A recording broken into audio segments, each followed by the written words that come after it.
Oh, I realized it. Oh, first off, I realized I didn't change the scene, so I was still an outro from the last stream ending. I also just didn't put on music. Oops. Oops, I guess. Yeah, might as well say oops. Let's see. Live stream on 30 plus platforms. What to be it?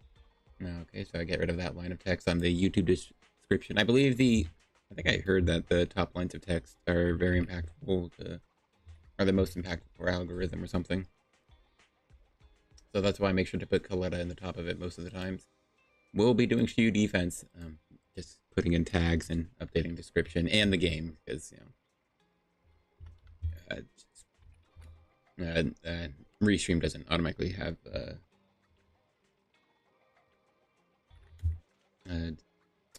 Zenless as an option, so I have to put it in manually for sorry, I'm trying to type and speak different words at the same time. I'm not good at that, clearly. Just putting in keywords, Koleda. I can actually put. Okay, well, I'll keep that. You know, it does say tags can be useful in things that are commonly misspelled. So I have Koleda, and now I spelled Koleda right. I failed like twice in a row spelling Koleda. One of them is just I fat fingered space or the enter button. Come on, Shiyu. Morphe. Yeah, okay. There we go. I'm tagged up on YouTube. Game is set. I assume Twitch has been fine every time. No musical opening. I completely forgot about it. I just hit go. Hey, can you guess what it's going to be on the game capture? Hey, way back. Oh, wow. You know what? New organization. Man, dang it. He takes up not all of the screen. Just expand it just a bit. This is a great format. Gosh. I'm really bad at grabbing the edge of this. Anyway, but yeah. What's up? Num here. Back at it again with another live stream. Part 3. I mean, at least part 1 and 2 were on the same day, and part 1 was like 20 minutes, which means it had very little value. Fortunately, I can go to my own channel because I think I left. I didn't get through all of this last time around, so might as well make my own little perspective on what W engine you should go for. I will say on the well, first off, updated the thumbnails with 1, 2, and this will be updated with 3.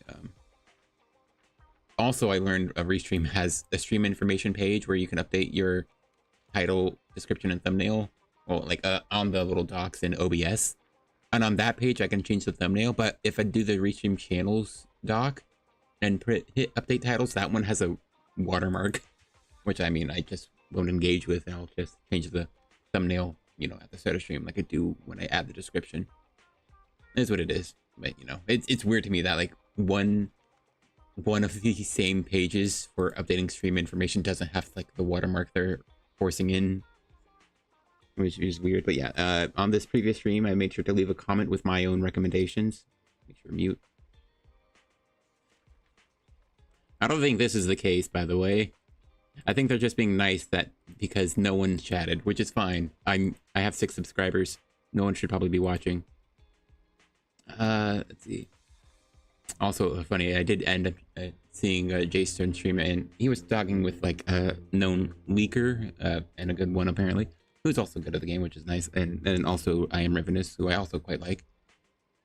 The one thing I wanted to say on that stream, they mentioned Caesar and how like the one thing her ult has is the assist points.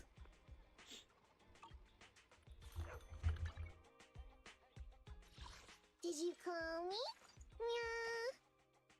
Yo, Forgotten Owl, hello. But yeah, the one thing they mentioned for Caesar is that her ultimate is really bad, but at least it has assist points. It doesn't. It's going good, but yeah, like Ben's ultimate additionally recovers 3 assist points, and then Seth's ultimate additionally grants 3 assist points. It's actually crazy to me that Caesar's also a defense agent, the first S-rank defense agent, and she doesn't have that recover 3 assist points. Like, it'd still leave her. First off, the big polarity is that it's here. It's literally locked to her M4 to get the ultimate granting assist points that Ben and Seth have. Only the brave will live. Yeah, it's hilarious. That's me. Yeah. Anyway, I'll just go back to looking at how we'll bring this back up. Yeah. But yeah. Wanted to bring this up because I ended his stream abruptly because I don't like streaming when people what is it? I don't like streaming when other people get around. Yeah. Yeah, that's honestly, I have been doing a good job at not paying attention to it, which is weird since I do like drama videos. Is this? No, that's fine. Let's leave off the scroll bar on the right. Let's see. When I left off stream, I think I mentioned Brimstone and Compiler, so I wanted to just go over since I was at the selector section when I ended stream. Unfortunately, I left a nice little chat here for a summary of what I thought about. For agents on the selector, though, it really feels like if you're getting limited DPS characters, it's mostly just Lycon, then Rina in the order, but they're both nichely useful. Something mentioned I talked about last time is like just how freeze stops the stun bar, which like really beefs up like the potential of Lycon in ice teams. Well, just ice teams in general. But it's like why Sokaku Lycon is such a powerful team for Miyabi. It's like you can just extend the stun by maybe 9 seconds. Maybe. But like, yeah, just by the mechanic of ice anomaly. It's really nutty. So he's very potential. And he just has really good buffs. Then Rina is also quite usable. But unfortunately mostly for shock teams, which is just Grace, who's probably not recommended, and Yanagi. But I mean, she's good for them at least. She gives electric damage on top of her, and shock duration is the big thing. Let me open a new window. I like having something to look at. Pridwin and bring it up to point out characters' stats and core skills or stuff. Where's Rina? I can't read in alphabetical order, so I can't find Rina. Oh yeah, I kind of wanted to make sure whatever, it's fine.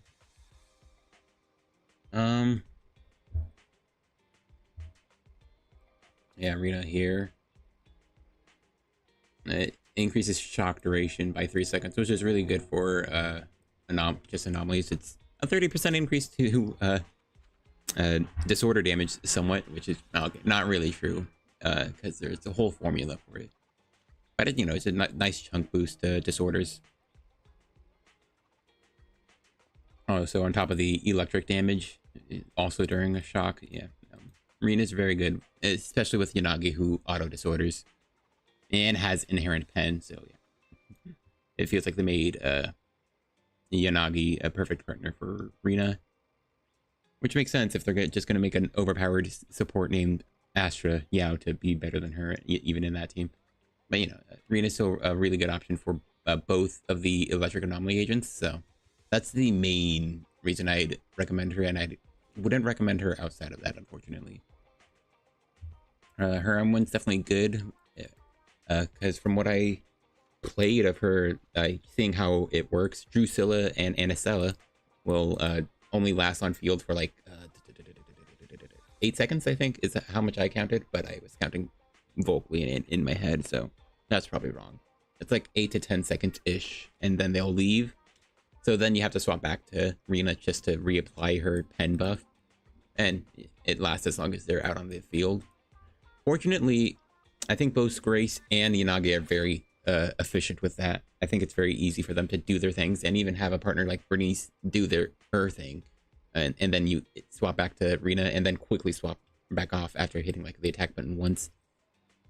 So yeah, I think Rina's not the easiest to use, but I think isn't as bad as people would think. I think most players just prefer to just remain on field with their characters.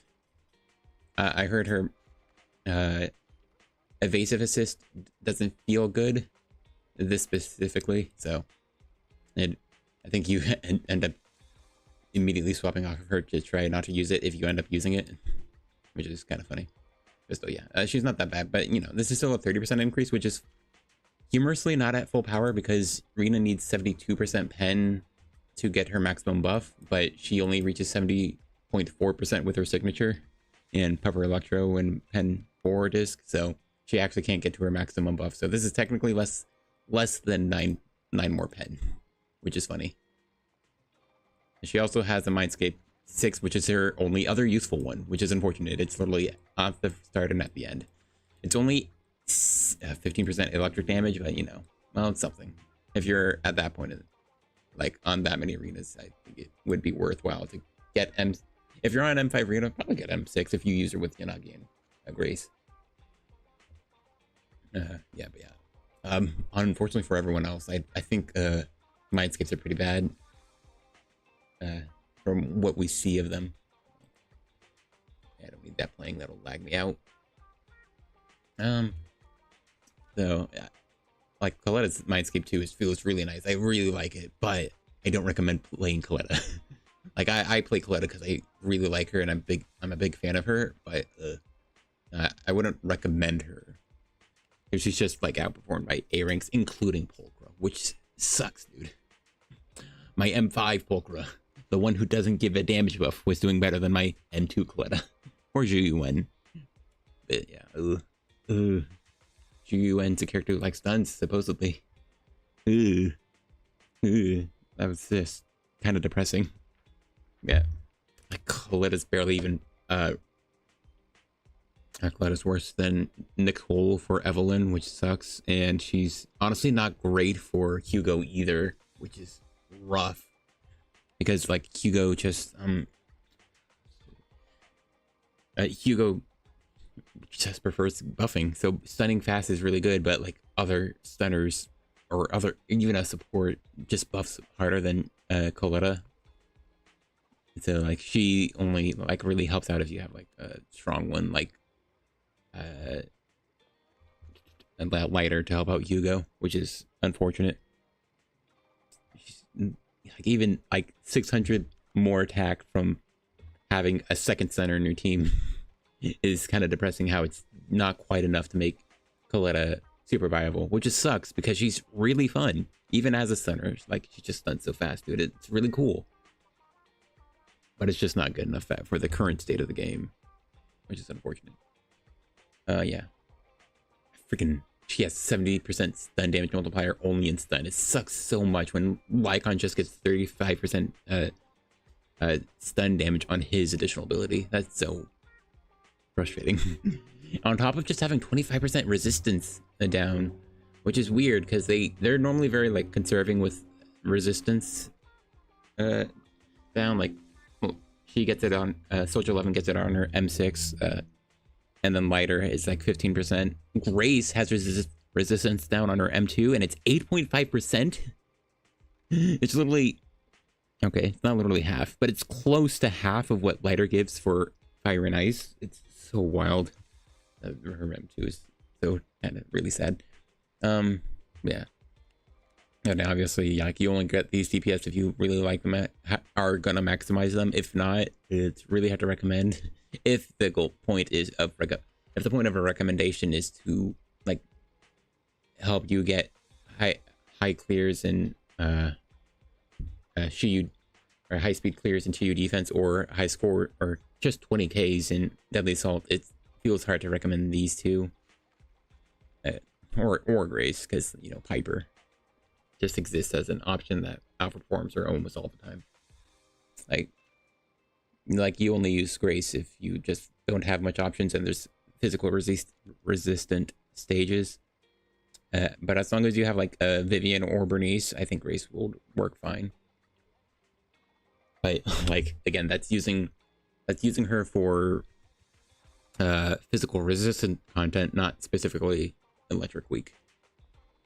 But yeah, it's really Lycon then Rina, then a big gap, then maybe these three, and then Koleda. Or just these four. Like, it's hard to tell. They're give or take. But like, yeah, Lycon and Rina are easily like the best of this, and of all the standard agents, and like they're both nichely best. Like Rena only for electric anomaly agents, and like Hunt for ice teams. Like he's good for there. Like they made Hugo like so he has a really strong partner, but otherwise,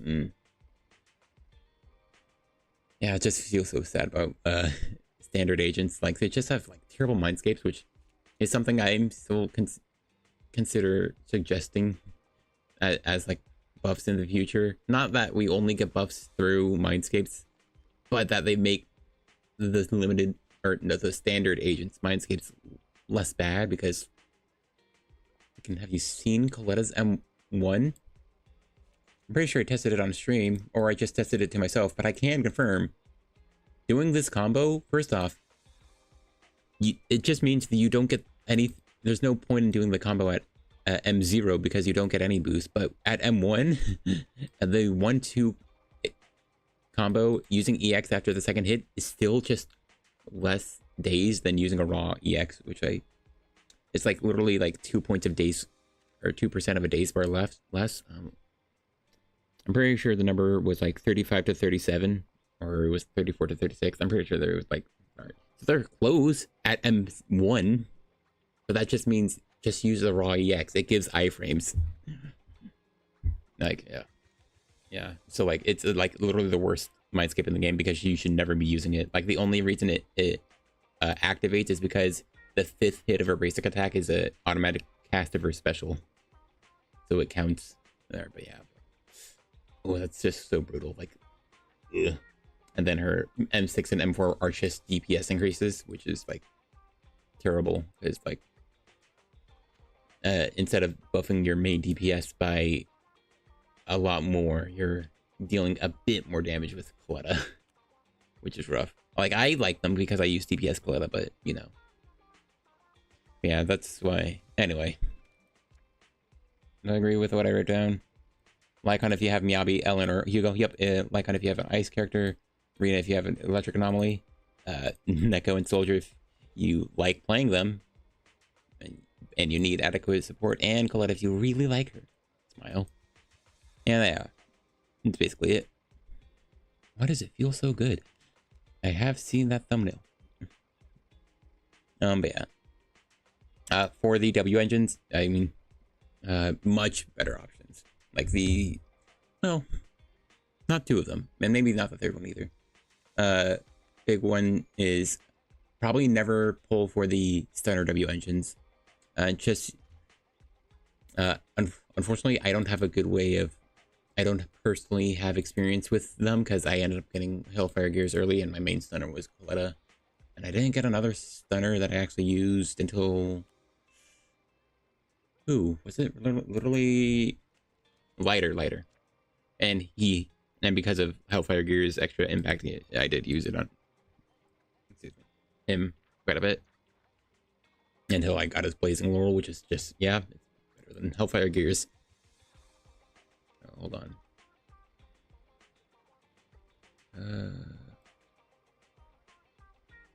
Okay. From what I can tell, like these 2 are just better options. All right. When the target's HP is no lower than 50%, deal more days. When the lower than 75% is no lower. Okay, so 75% HP, you deal this much more days, and about 50% HP, you deal this much more days. Yeah, I mean, if you burst harder, then this should be better. But yeah, I believe Steam Oven is the best option because let's see. Agents have 120 energy, so for every 10 accumulated, if you're at like max energy, it's this number by 12. Why do I always miss the calculator? So, I said this number, but I'm looking at a different screen. I'm talking about Steam Oven. Oh wait, it stacks up to 8 times. Never mind. So, you only need 8 out of 12. That's 4. That's a 2 out of 3. Yeah, it's 2/3 of the energy bar. Okay, but yeah, it maxed out at 3.2 times 8. you get 25% impact from steam oven, which is really good. Especially because this is like a in combat impact, so it's not based off of the 130. It'd be doing this. I believe Pulcra is how I usually gear. My loyalty lies with the winner. Okay, she doesn't have something. Yeah, this is a good example. Just add in the impact. I think you have it. Yeah, that's fine. So it's the same deal as combat attack. So, oh, actually, you can still like 2-piece. All right, I'll do Shockstar actually, because you can't do that. I don't normally play with my mouse, so I lose track of the buttons. Right, I said replace her there because I had a disc there. So yeah, she normally has like 168 if you don't have a impact W engine, but that means this is what will be multiplied by a steam oven on an energy regen well, W engine, and so it'd be that much times instead of just being however much a normal weapon gives. Like if I set her on S rank W engine, which gives 18%, she would have up to 193, but instead she's multiplying a different number. You only have rank 2 for this weapon back. And instead it's this number by this times making it a percentage, right? Yeah. All right, now times it by 168. Yeah, she ends up with over 211 with maxed out steam oven, and it lasts a bit after you use it. Consume energy. So yeah, just 211 impact. So yeah, it gives a lot of more impact than having a normal one, which balances out. It balances out having the other one-gen options giving days, but the big thing about Steam 11 is that a lot of agents like Lycon and Koleda have high increased days in their kit. I think some newer stunners just don't. Well, though someone like I think Polkard has some days boost in her kit. Yep, days though she has days increase, so having higher impact than normal just makes these days increases better. That's why I think for the most part Hellfire Gears is just better than the Restrained, because it's days increase, which adds onto this. So like Restrained is 60% or 30% for basic attacks. So if Polkar actually used her basic attacks, it'd be a 60% increase instead of a 30% if you use the Restrained. Or you can just have more impact if you use something like Hellfire Gears.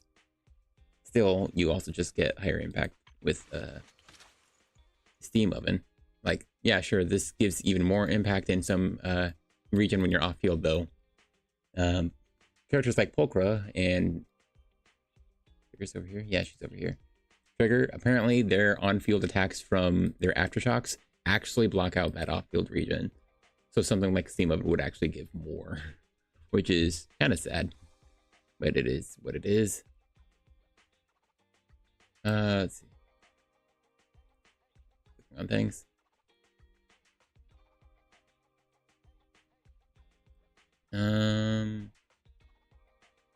Yeah.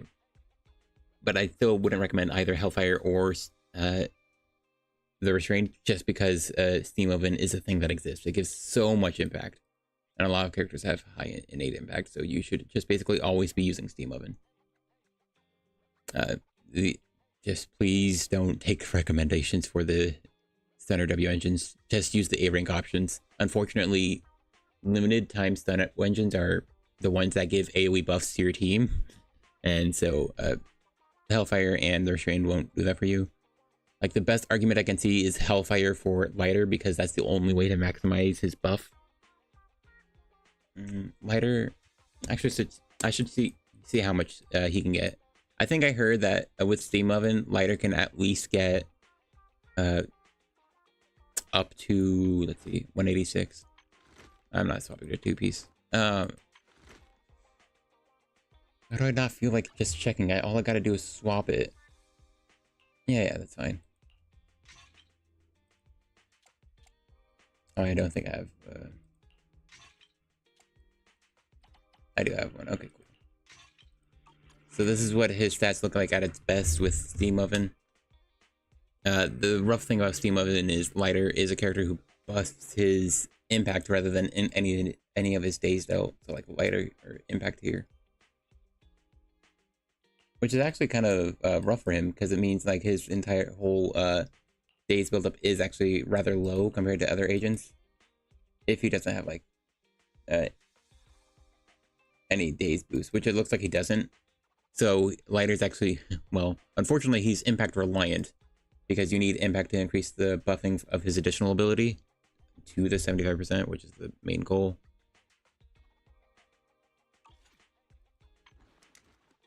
So we're gonna bring it back. Steam Oven is on him right now, so if it was maxed out, it'd be 3 point. It'd be 3.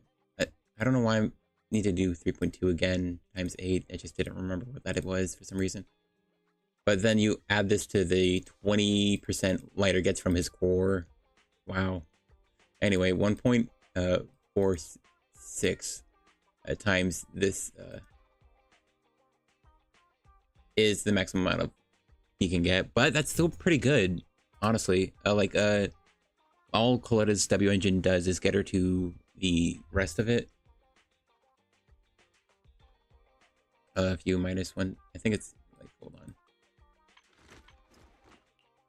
It's calculated as for every point he exceeds 175.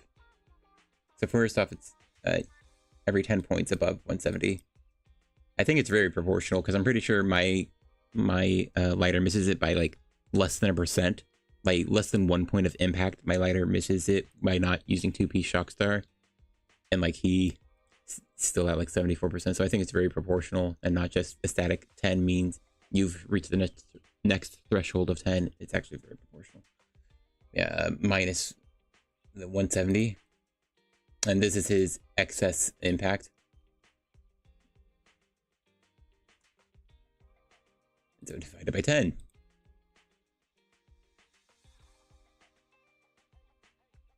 Yeah. And times it by...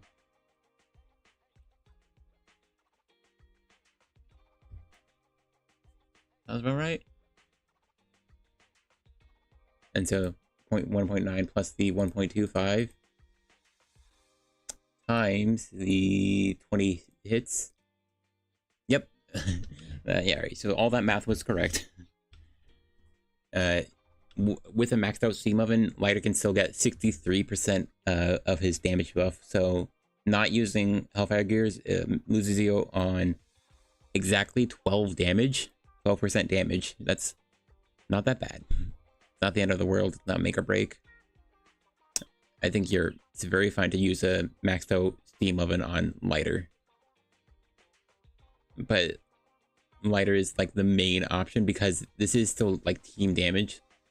So adding Hellfire Gears is like the most damage boost you get for a team from a Stunner or W engine, but it's like exclusive to Lighter.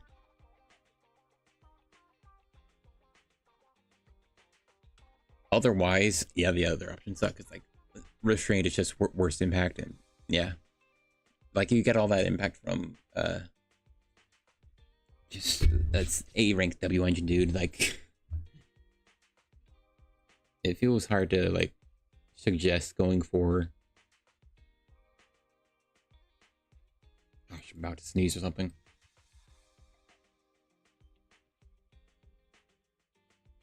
It feels like it's hard to justify spending an option on a standard A rank engine on freaking the Restrained or Hellfire. So like, just don't pick either of the Stunner W engines. 30 minutes in on stream already. Yeah, I didn't take way too long on that. Yeah, the more questionable options are between the Brimstone and Steel Cushion. I think they'd be right above each other if I squished it in a bit. They would be. That's convenient. So these two. Hold on, I can squish this. I can't speak, I'm sorry. I had to take classes for my S sounds. Like, these are the options. Unfortunately, this is really hard to utilize, but there are agents who can utilize it. I think half the time, Soldier Zero Andy will end up being able to utilize this. As long as you make sure you're behind when you use alt and something, that should be fine. The physical one is harder to say. We only have the physical attackers are from 1.0, but it is a really big stat stick. Because, I mean, half the time they can use this, maybe if you actually try to play around it. So that's 45% damage from a W engine. You mostly need to supplement that, but yeah. Unfortunately, it's not good for Billy because he gives himself a lot of damage from his additional ability and core passive. So, excuse me, like his ultimate gets a lot of damage, and so you don't actually care to get this much more because, like, he's at like 150% for his ultimate if you give it the crouching shot buff. So, like, this is like less than a 10% DPS boost, like way less than 10%. Oh, not way less, but a bit less. And then you also have to make sure you're having this, and I think he like flies around, so who knows if you actually get this entirely.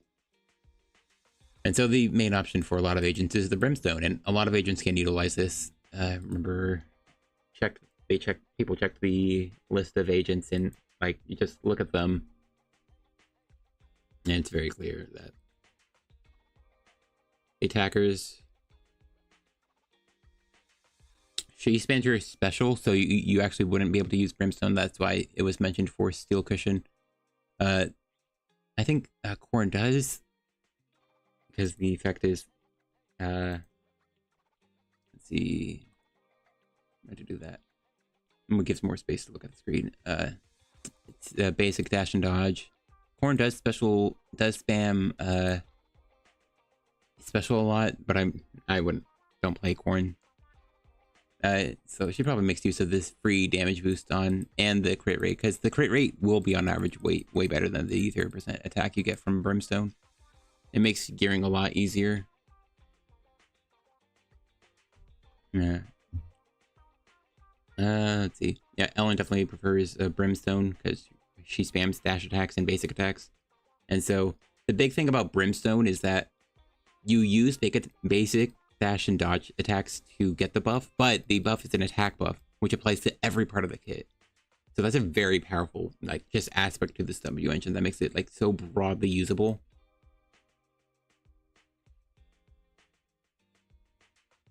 Like, so like, it's very easy to say Brimstone is just the best engine. Like, it wouldn't be surprising if future attackers are more about spamming their specials or other attacks just to make utilizing Brimstone on them that much harder or reliable. So you're actually, you know, incentivized to pull signatures. Yeah, like Brimstone is apparently just better on GUN, and it scales. It gives you so much attack that it just scales well. It's like 3 point. Well, first off, it's 7 times 8, which is 56. And so half of that for the baseline, which is 28. So like 28% attack. That basically means when you have 1000 attack, you get 280. So at 2000 attack, you get 560, right? And so it's like 800. It's like 800 attack when you're at like 3000 attack on your DPS agents, which is like very, very good. Let's see, Haru is good with it. Nekomata is good with it, but she probably prefers her signature, especially if you cannot properly get behind. Or have M1 to make stuns always count as it. So Nekomata probably still prefers her own signature, but like she can use Brimstone too. Only Hugo can't because you just shouldn't bring him out. He will be on Hormone Punk, and the main thing about Hugo is that he can't actually utilize this damage boost from Steel Cushion because his EX and ultimate teleports him behind. Yeah, like almost all these other characters. Like Evelyn would be hard because you just don't hit the basic attack button from what I understand. You hit it sometimes, but Brimstone has an 8-second duration, and you have to hit it up to 8 times. So like during the normal attack, like while fighting as Evelyn, you should be able to. Also, each duration of the stack is calculated separately, so you don't even have this for the whole.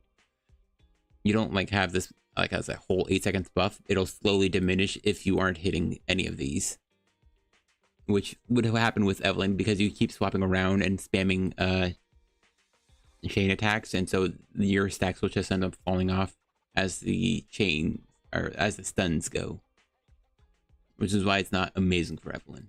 Definitely usable, but not great. She probably can't make use of this damage buff for Steel Cushion either, though, which is rough. And maybe Brimstone is still better on her because of that. For double support, probably. Because you'll get stuns less often, so you'll be keeping up the stacks. Probably much better. For a much more on-field Evelyn. Souls 11, of course, it's her signature. And yeah, I think I've said Juyu on, but yeah, apparently it's just best in slot for her. Depends, of course, on builds. Like I assume just because I don't have amazing enough crit rate, my Shiyu, I think my Shiyu ends on the Brimstone build. Yeah, and so I go these 2 discs. Oh, that's not amazing. There's a playing making that woo sound. Yeah, this is a 100% crit rate Juyen, but she's at like 140 crit damage, so it's not great. Like she's at high attack. Theoretically, it should be worse, but and then like Astra, but yeah. I mean, this was good disc and crit damage. I just have really high crit damage, so from discs. It would be nice to go this build, I think, because I have a +2/+2 attack percent, but it's like so little crit rate. So little, yeah. She's at 4,255. This is probably about the crit rate of Kede the 7th Juyen. I saw him try her out recently. Unfortunately, his Jingyi is M6, so she still like clears content easier. Yeah, Juyen has a bit of like backloading on what's best. Let's see. How much is this? I think I'm 15% less. Let's see. Because she's at 60 nice percent with her additional ability, which is 30% when she EX change her ultimates. So yeah, 69%, and then Nicole would bring it up to. Why is that math hard? 79, 84%. 84% isn't terrible. Unfortunately, it's the case where, man, that Battle Pass engine would be great for me, but yeah, free to play, so no Battle Pass engine. But like the crit rate with GUN would like. Let's look at that Battle Pass W engine. It's supports. It's the unfettered game ball. Yeah, I would need. What did I say? It was 84%. We need phase 4 to max out the crit rate, but it's fine. Like 12% would be nuts. Let's see. Yeah, 84% crit rate. But like, oh, it's actually with my specific build, the phase 3 game ball would put me at 99.9%, which is actually really funny. Imagine missing the crits then. But yeah, unfortunately, I'm free to play. This would be a genuinely really solid disc for me. And then I would be able to go this build, which more math. Why not? Why not? I'm at 4,255 attack. Brimstone, as I said earlier, is 28%, I believe. Just to make sure, Brimstone is 5 times 8. I can press the buttons, right? Yeah. And so it's 4255 times 0.28. It's literally almost a 1200 increase. This is literally, I think, more attack than I get from my Astra because she's not at the maximum cap for her buff. So this build actually gives me more attack buffing than Brimstone, but I also do it with gosh, I hate missing my clicks. I use it with Kaboom the Cannon, which is 12 or to 16%. It's 12 on average. It's 16 with what's his face actually hits. I'm gonna say 12 to lowball it. It's like it's 500. So like actually 12, yeah, 1700 from this and my support's W engine. 9-1 plus my attack. Almost a 6,000 attack GUN. Well, she's at like 150, also 150 from Astra, so she's at over 7,000 attack GUN. That's awesome.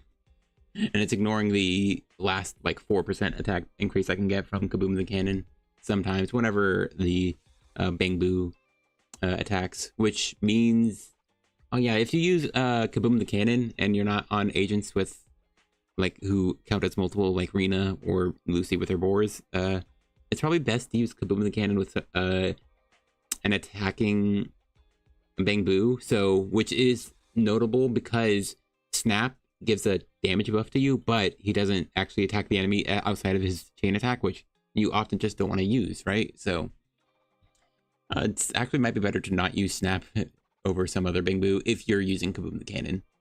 So yeah, at least sometimes get that 4% attack buff, and you can probably look at it, see the Bang Boo attacking or charging up its attack. Like Resono Boo is probably really good because he's like a little ball of that brings enemies to him, which means he's a lingering hitbox, so he's filling up the attack pretty for has, you know, just making the attack buff last longer than it normally would with other Bang Boo. So Resono Boo is probably honestly really good for this team, especially because I am corruption,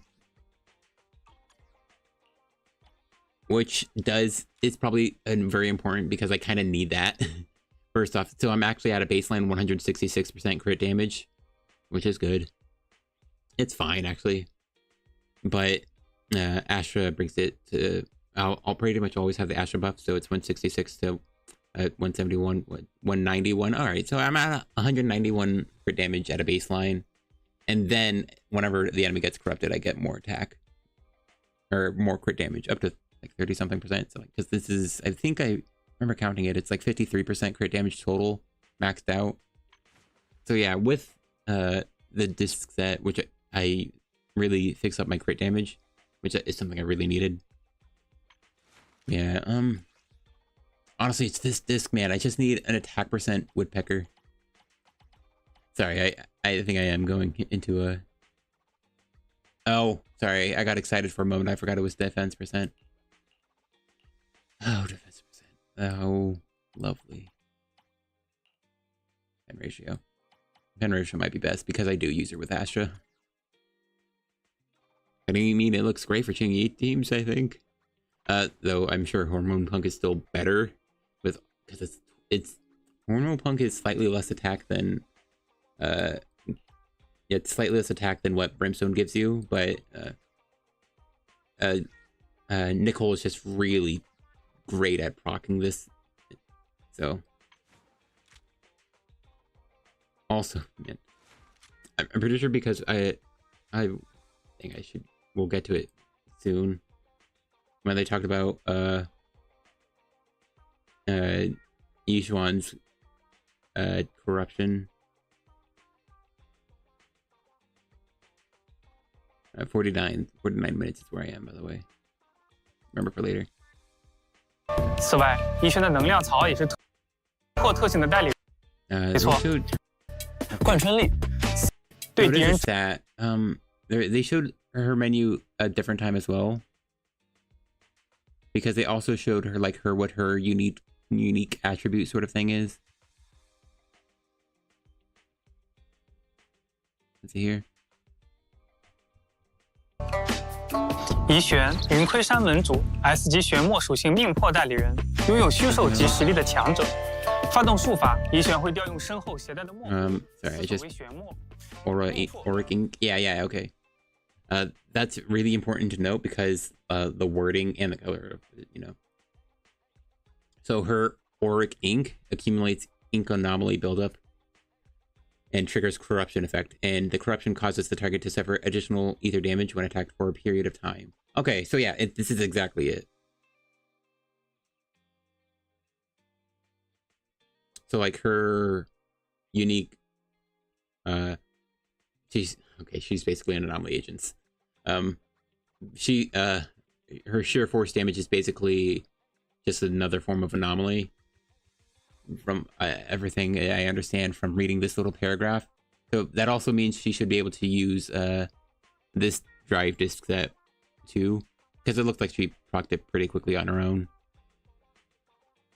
Which I don't think I ever got to the drive disks when I was during the last time, so we'll get to them later, but ooh, wow. Anyway, I was talking about my own GUN quite a bit. Sorry about that.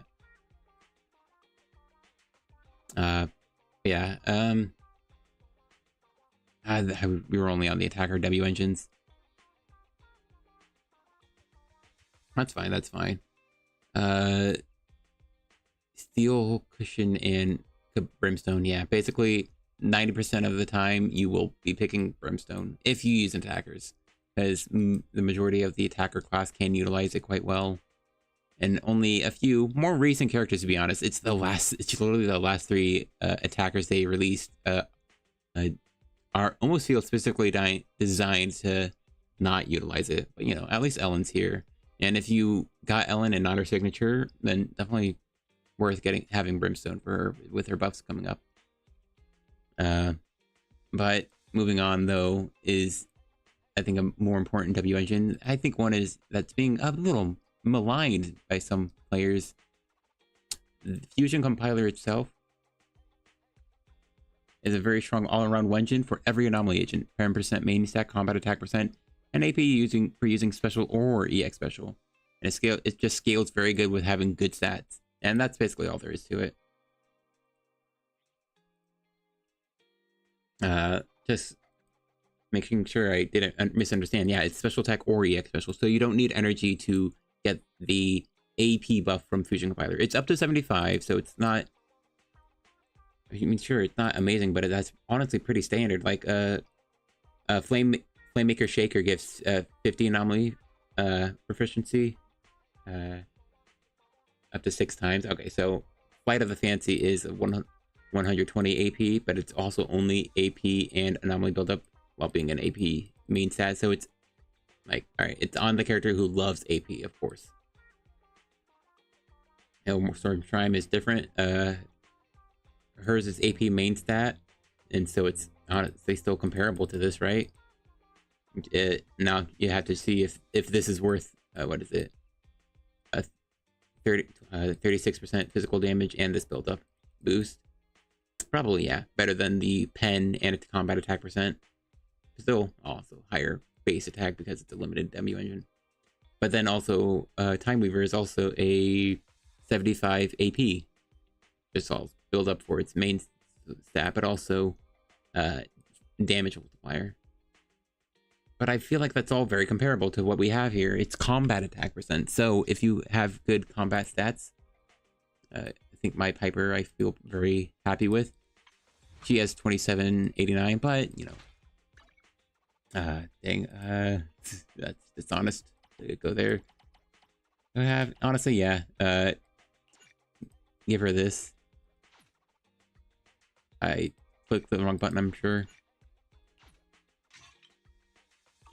And this is how her stats would look if I put Grace's W engine on her, really.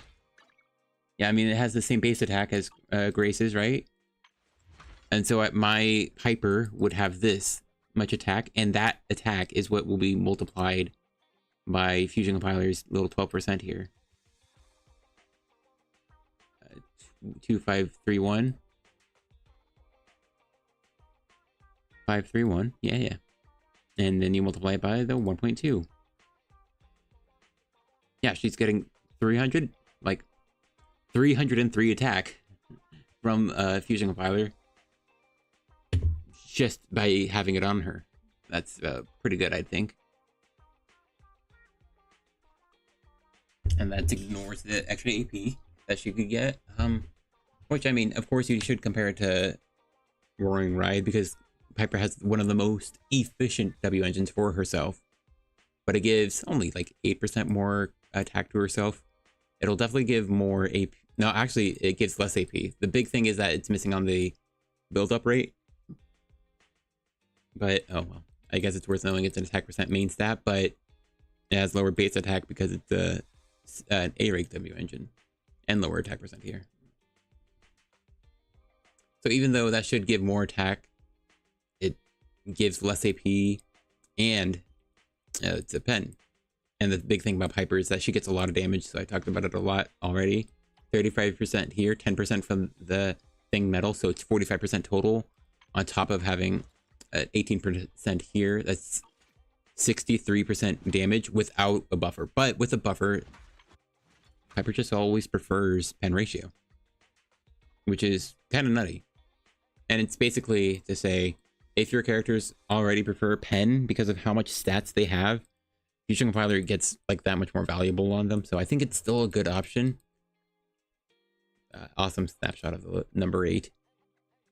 I almost called it a letter for some reason. But yeah. And if you look here, I think Piper's a very good user of it. Miyabi, it's best on her if you don't have her signature, because it's offensive stats. It's literally pen and attack percent. So yeah, it's best on Miyabi because there's no like crit based W engines for her otherwise.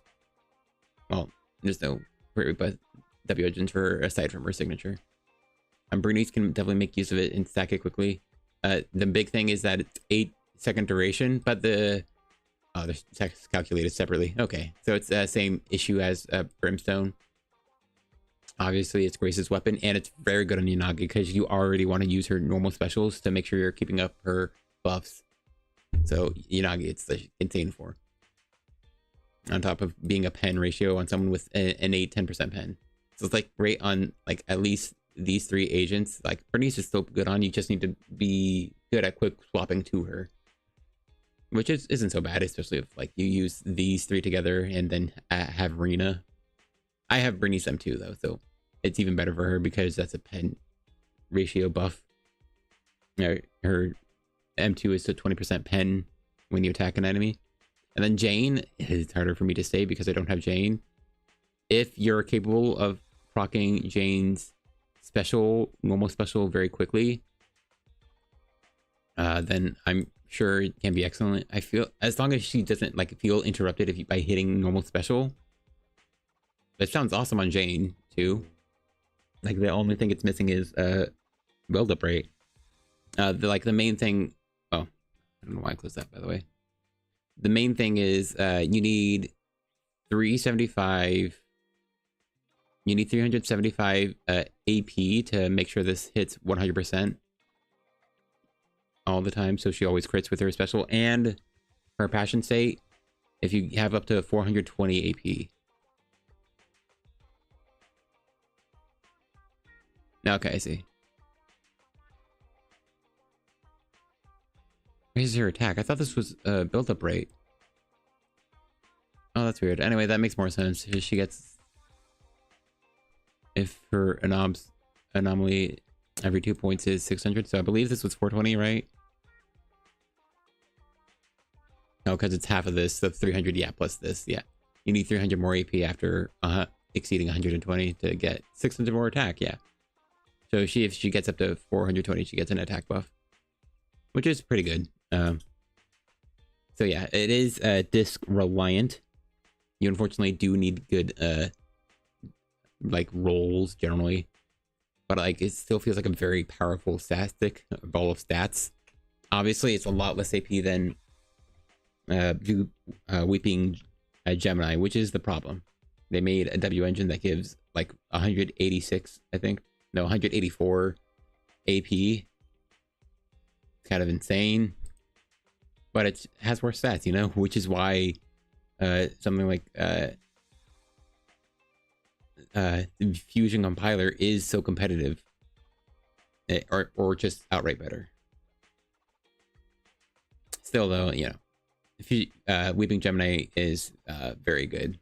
I don't know why I'm scrolling like this, but the other thing is like because of how Vivian's like core here works based off of her AP, and I think something here is based off of her AP as well, or that's just damage boost. But yeah, she has a lot of AP scaling specifically. So for Vivian specifically, it's not best on her. Still solid, but like Weeping Gemini is just so good. Anyway, yeah, and because I already said, yeah, don't pull the, don't get Hellfire Gears, do not get the Restrained. Both aren't at all great. But the last one to talk about is Weeping Cradle, and the main thing to talk about in comparison to it is the Volt. Now, you can look at Kaboom and think like it's just powerful. It's 16%. It's 12 to 16% combat attack. Like I showed earlier, it's like a really good number buffing. But to be clear, people were advising players not to get Elegant Vanity because Kaboom exists, because it wasn't as much as a buff over it. But Elegant Vanity is still better with just 20% damage over Kaboom most of the time. A big part of it is because Astra has an attack buff, so that diminishes how good combat attack present.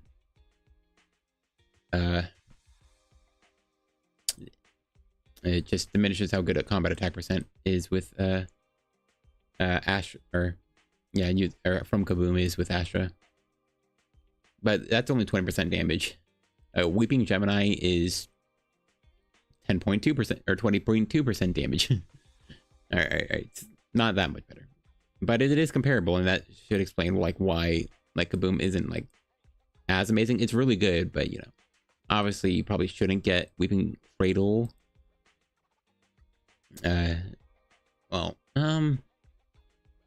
actually, I'm rechecking that statement. The process my brain was going through was weird and different. Hold on. Also close the characters again.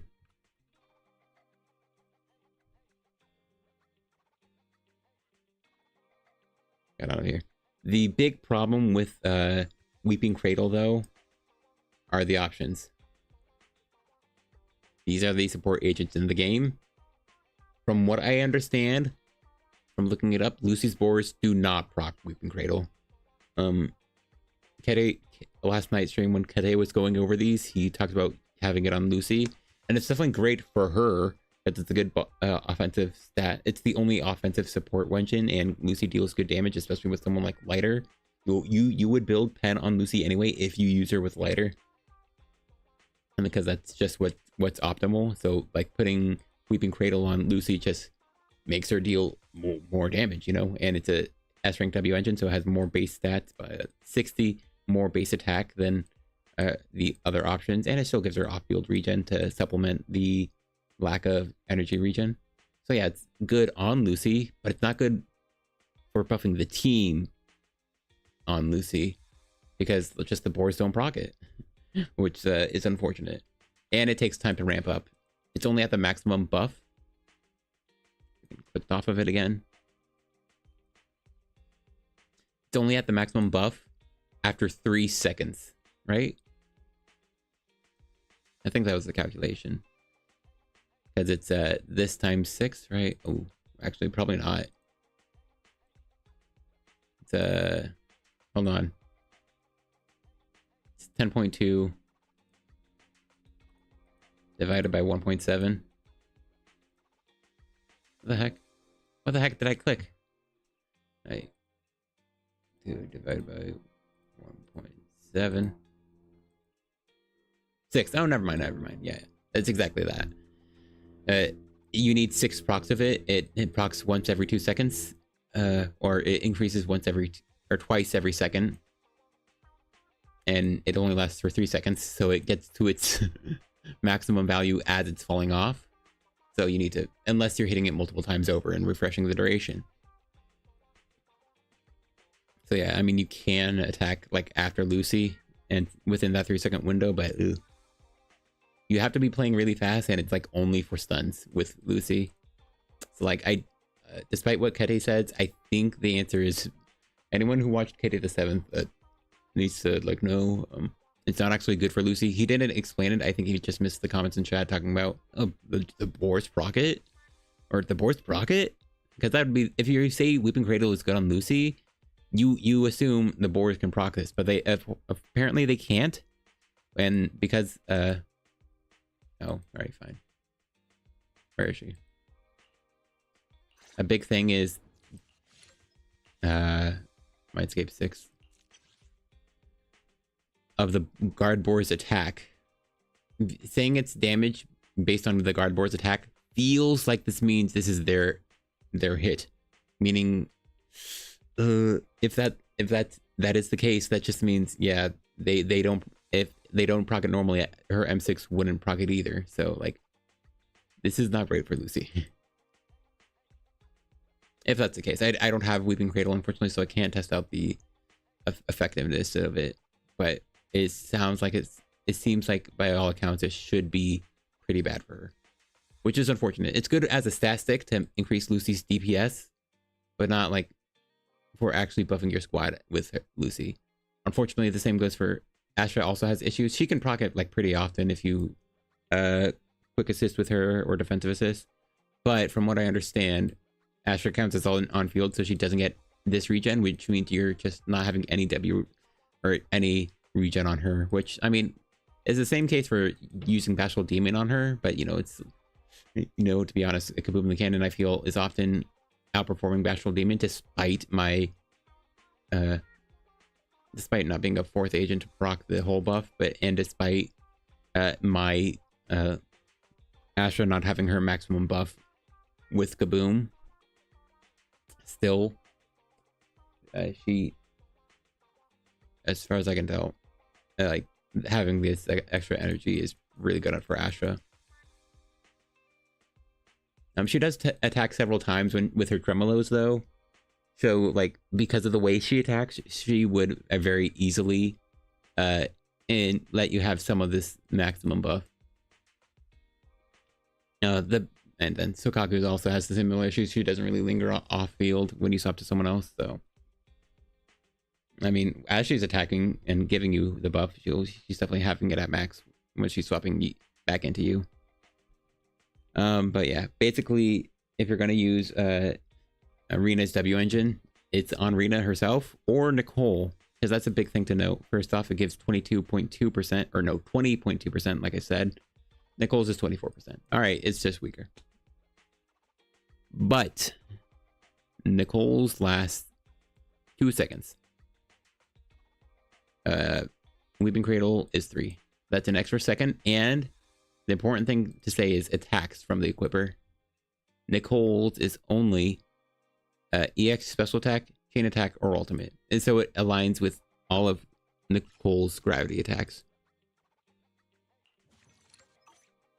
The EX special is the gravity field, right? Energy field, all right, that's what they call it. A powerful range attack. They say energy field. Well, we know it. Both her chain attack and ultimate are also big energy fields, and so is her EX special. So yes, it all aligns that the vault is for her energy field attacks.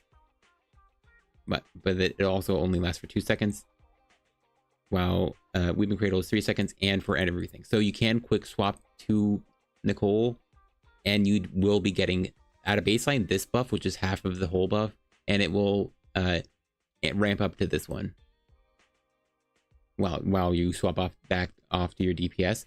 And Nicole has some lingering, so it lasts slightly longer than 3 seconds, because you like do a little spin with Nicole, and she's shooting as you're bringing the other character on the field. So that's something. You have a little over 3 seconds, slightly. But the big thing to note is you do that because Nicole's, enhanced, increasing the power of her bullets. With her enhanced bullets, they also, enhancing her basic attack or dash attack will give her the enhanced bullets, right? Oh, I see. Yeah. And her enhanced bullets for her basic or dash or her gravity fields reduce the enemy's defense. And also when you proc this as well. So basically, you just swapping over to Nicole gives her debuffs to the enemy and using her basic attacks, which is really important because that means the one thing Weeping Cradle can do that the Vault can't do is that for those moments when you're just swapping back to Nicole to refresh her defense debuff and her ether damage buff, you will also get this buff here. So that's why it's really good for Nicole. And something probably I think is worth saying is that like at phase 2, you're at 22.5%. So then it's phase 2 just makes it outright better than Weeping Cradles or the Vault. So if you have Weeping Cradle, I don't hate the idea of putting it to phase 2. Phase 3 is insane because it goes from 24.5% to 20 to 30% damage. It's honestly really powerful because it has a weird growth here where it starts off a bit bigger, then it goes a bit smaller. So it doesn't actually go to 40%. It stops at 39.8% when you max it out. But almost 40%, like, all right, it's 40%. It's just 0.2% off. 40% damage from a W engine is really massive. So like getting copies of Weeping Cradle isn't a bad idea. I think this and Brimstone and Compiler, unfortunately, they're all really good because the cool thing about the A rank or the S rank W engines, as far as I can tell, they all double their potency from the base. Technically this one doesn't because it goes from 22 or 20.2 to 39.8, which is weird. That's confusing, but that's basically double, 20 to 40%, while Brimstone goes from 28 to 56. And then actually let's look at how much Compiler increases that. Yeah, 12 to 24% attack, and then yeah, it's 75 to 150 AP. So just to be clear, like you can get more copies of this.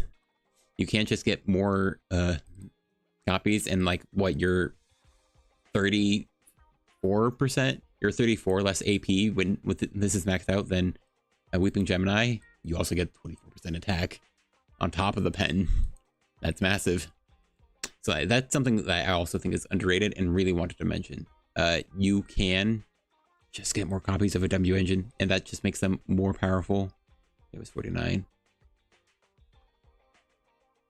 So like, I don't think that's a terrible choice. The big thing though is, of course, getting a W engine is better than not having it at all and just upgrading another one for the most part.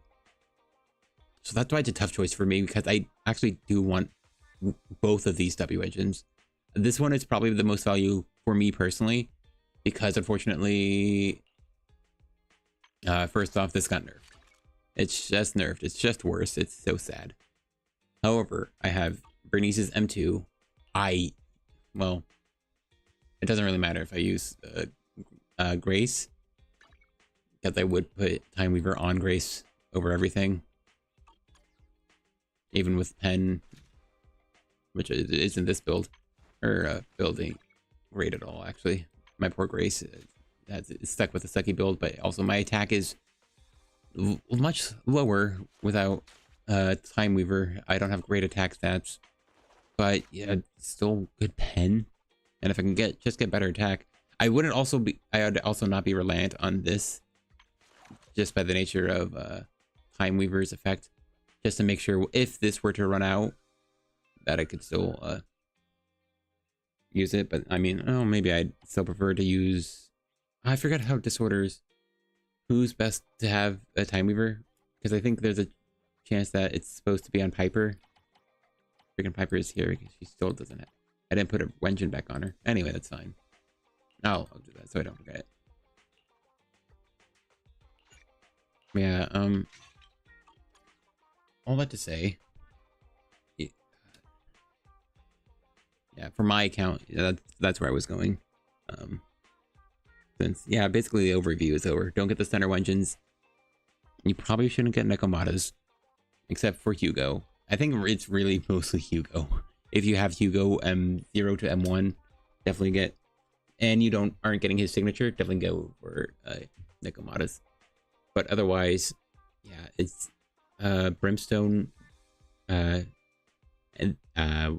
compiler then Cradle. I think for the amount of characters it's usable on, it's then Brimstone, then compiler, then Cradle. But Gemini, yeah, no, Cradle, it's Weeping Cradle, not Weeping Gemini. It's really good on two very powerful supports. Oh, wait. Yeah, there it is. Like, well, Rena's only great for shock, but Nicole is great everywhere except for the new Rupture agents, apparently, because they ignore defense. Very funny. But yeah, Nicole, it's great on Nicole, and Phase 2 just makes it better than the Vault at all points in time. Yeah. At least it has this off-field regen to supplement, like, the Vault regen. Because it's really nice regen on the Vault.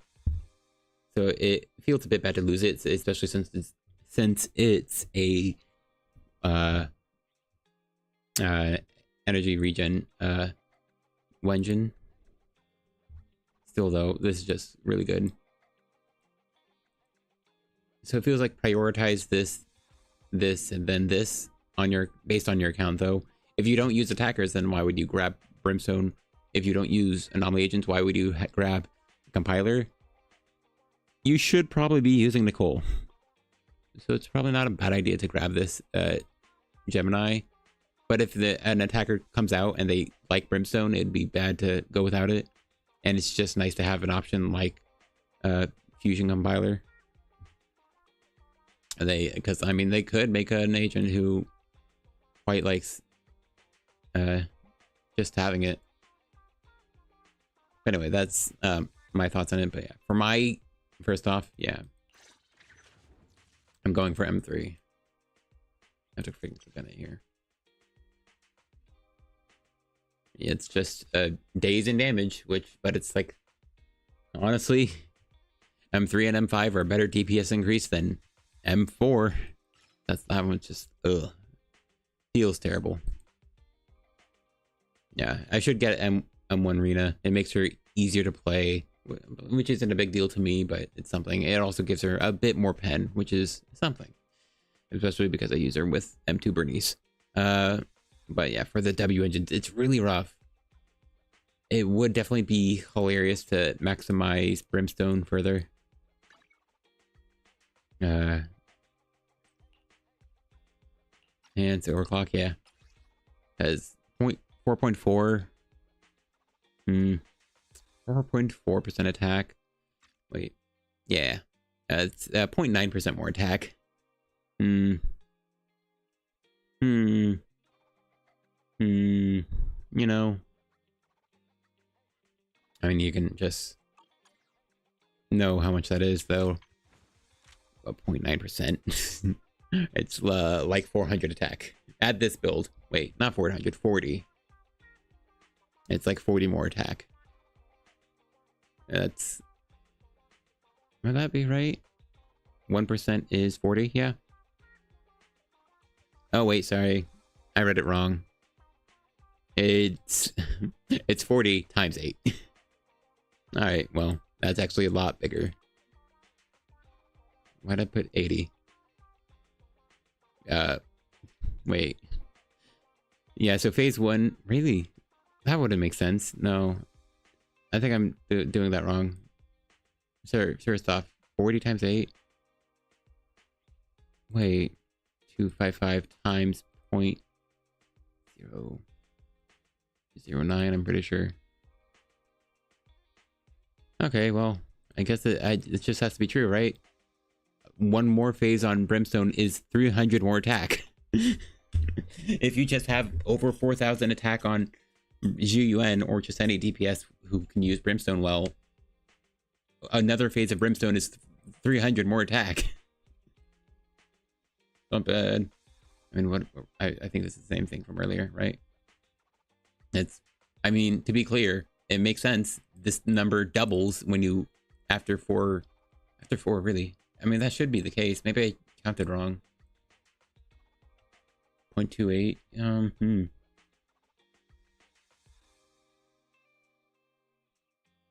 feels like I have to be counting wrong. Because it is, that is how it works, right? Let's get to Brimstone to make sure I'm reading it correctly. I have it right here. I'm not going to waste that time. 3.5 for 8 seconds.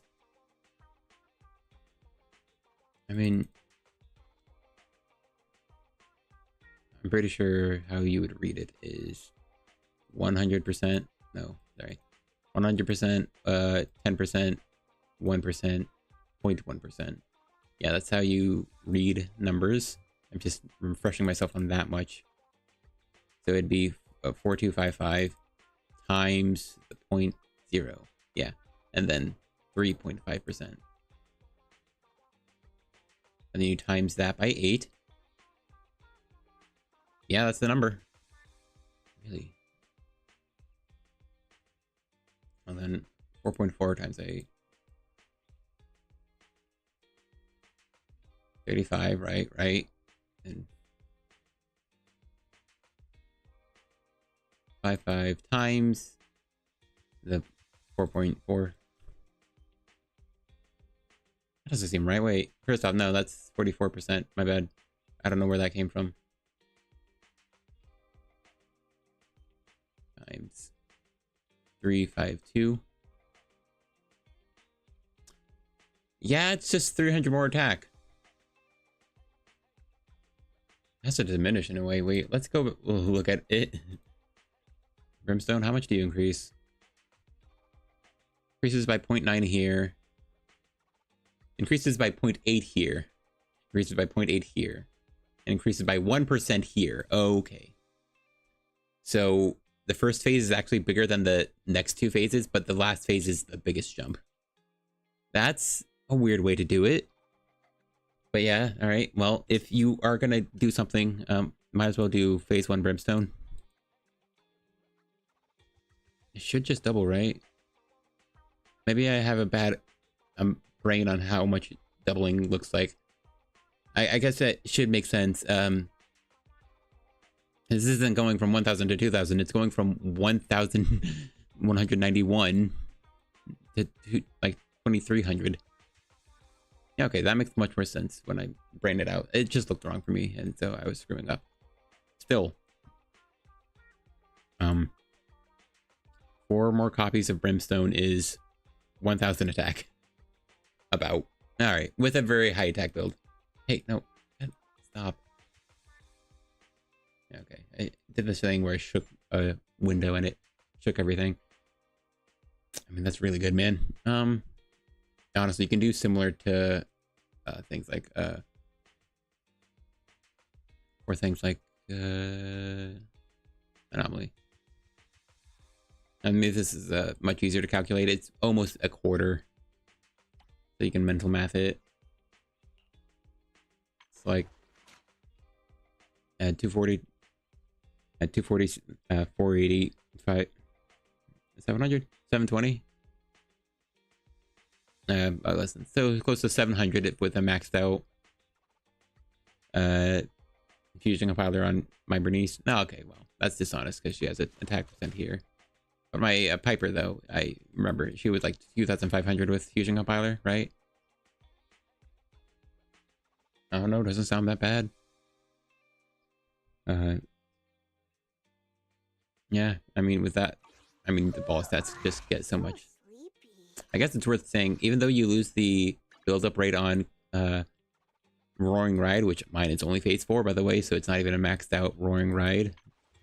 Like,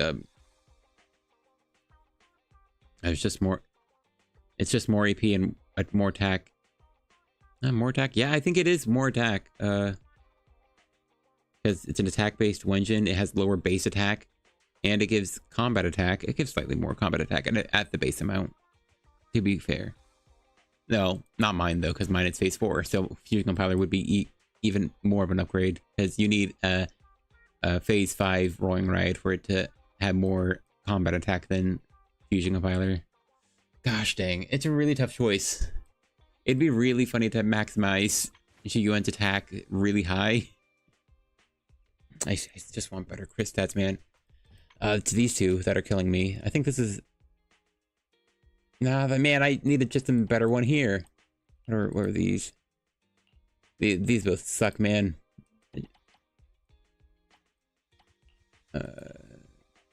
This one didn't have any attack percent, so I still want attack percent on it because 9% is nice for what the build is. I just need crit stats though. I need both of the crit stats though, so yeah.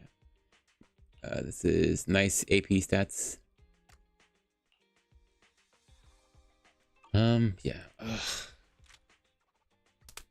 I should use this Shiyu, yeah. My triple attack percent Shiyu, who's honestly really low on crit stats. Unfortunately, my crit damage disc here wasn't great, right? I think that's the main reason I don't use it.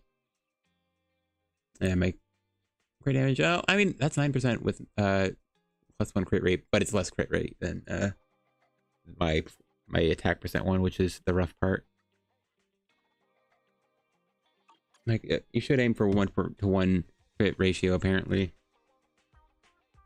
So I exceed 200% crit damage when it procs, so that's fine for me. It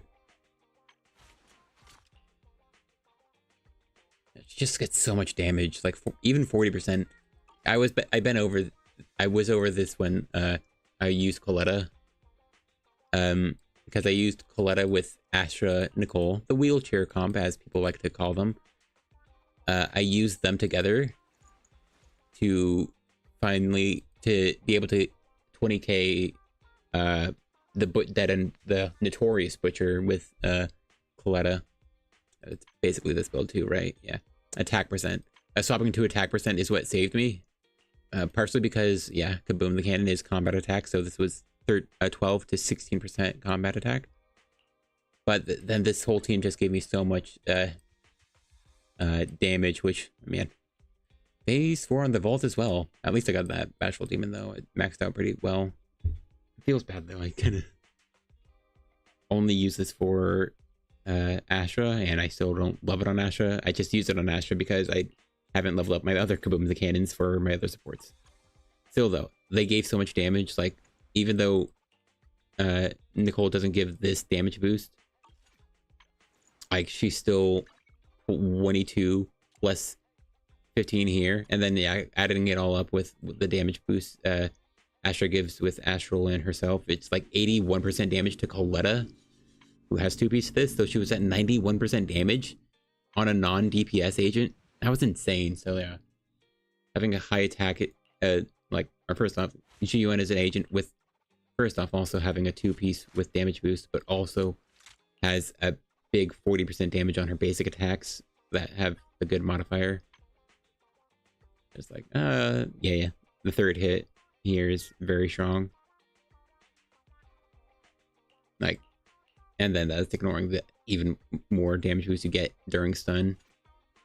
So yeah, like, actual DPS with all this attack is insane. It's probably way overkill, but it's really funny. I mean, you just get so much attack, even with Astra, her like 1,150 from mine. It it diminishes it, but like, man, you get so much attack from this. Excuse me, and even Kaboom. What was it? Oh, what was it? 28. 28, but plus 16 is the maximum, right? With Kaboom and this. Yeah, it's oh, hey, I did that counting already because I misdid for. Yeah, so it's like 1,872 more attack from Kaboom and Brimstone on my Shiyu. It's this one here with the math I accidentally did. Yeah, just so high. I'm not done yet though. Sorry, we're over an hour 20 minutes in. How did I freaking do that, dude? Anyway, yeah, recommendations summary to anyone who doesn't want to sit through all that. It's Lycon if you have the ice agents. It's Rina if you use Grace or Yanagi. Honestly, that's really the case. That's really all there is to it. Mindscapes aren't amazing. Rina's M1 makes her easier to use, especially for the average player. It's like 6 seconds more for her buff, meaning you don't have to quick swap her as much, and you probably lose out on a damage loss. on top of the little buff it does if you're close to the honestly the enemy, because you get the buff from attacking with Rina. So as long as you're close to the enemy, you'll be within their range and increase the pen buff you get from Rina. Lycon is just really good synergy with every ice agent, and Miyabi has the incredibly powerful tech of freezing, prolonging the stun duration. And so, yeah, that'll be always true for someone like Lycon, even if he's not as strong buffing as Lighter. This is probably partially why Lighter has a stun duration increase. Are you on more the left side of the screen if this pose? There we go.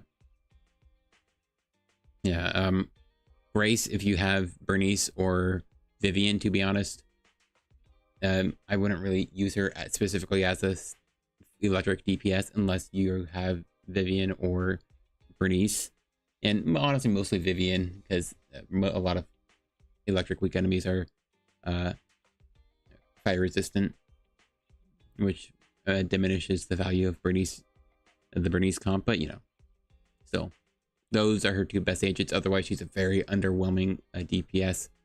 Her M2 gives her more, gives her electric ignore, and that'll be like the only one you'd actually want to go for. Not electric ignore, but resistance reduction, as well as a build-up resistance reduction, so it'll make her proc shock even faster. I think for the whole team as well. So yeah, that's something. But her only thing is maximizing the shock damage while also proccing it very quickly. Just not efficient enough though. Nekomata and Soldier 11 are DPS agents, so if you like them, yep, pull them. Otherwise, they're just overshadowed by any newer releasing DPS. The new boss we saw is, we believe, to be Fire Week from things we've saw. That is to say, it's both for free. It looks like Fire Week and Ether Week from what we saw. Someone saw a little icon that, so we're 100% no official information that it's Fire Week, which is good for Soldier 11. But if you don't have Lighter, and arguably Asha, if you don't have, but specifically if you don't have Lighter, it'd be a hard sell to go for Soldier 11. It'll be, I'll be playing DPS Koleda on that boss, so, and I'll probably be getting 20Ks if he doesn't have any cringe mechanics. But yeah, Lighter is what really enables fire DPS. Nekomata is in a rough spot. Astra, yeah, was very good for her, letting her spam quick assist lets her keep up her 60% damage boost, which applies to everything, including her ultimate, so that's really good. Unfortunately, her whole kit has rough parts to it. You have to really like her to justify pulling her. I think she's arguably worse than Soldier 11. Just doesn't have like a lighter tier buffer to herself, and would probably want like more resistance down or some other form of physical buffing. And then Koleda, I believe, honestly, excluding the DPS, I think Koleda's the worst agent or S rank agent in the game, and I believe Ambi to be the actual worst. Maybe Ben as well, but Ben's an adequate enough DPS over maybe these three. But yeah, Koleda's just very insufficient. She's really fun though, which is my recommendation, but stunning on its own is not good enough for this current state of the game. And that's basically all there is to it. That's all she provides. Her stun damage, or not stun damage, sorry, she'd been useful with stun damage multiplier. Her chain attack damage buff is only during stun, making it very ineffective with Evelyn. Even though it's the most effective with Evelyn, she's still outperformed by Nicole, and honestly not too far ahead of Lucy, and that's with her best teammate. So that's a really rough spot for Koleda. And you know, the point is, to if you're going to recommend a character, it's probably to clear Deadly Assault content at least to 20k. You know, because that'd be the best case scenario. If you can 20k with a team, you're already halfway to getting all the polychrome, and then also beating Shiyu defense quickly enough. Unfortunately, Koleda is win more. If the DPS agent is OP enough, she'll make them stun. She'll stun so fast that she'll make them clear faster in Shiyu defense. Otherwise, she doesn't help actual players with weaker gear, weaker agents, weaker buffers, as much as just getting a new buffer or stronger gear. like Evelyn is better off spending more time on field than letting that time go to Koleda, which is the rough part. So I would not recommend Koleda, aside from the fact that I just think she's really fun. It's just really fun to stun the enemy really fast, and I just enjoy her spinning so much, which is why I play her DPS. Stunner, or the Wenjin selection, do not pick the stunner Wenjins. Brimstone, if you use attackers, for the most part will be very solid, and it's a very good option to keep in mind. If you can keep this selector for a long time, you might as well hold on to it if you don't have any attackers until they release attacker you do want, and they do enough basic attacks to justify Brimstone. That way you don't need to spend resources on a new limited Wenjin, even though it's probably much stronger. Fusing Compiler is better than Weeping Gemini on most characters, not Vivian, but most anomaly agents prefer Weeping Gemini, but it's not that much of an increase.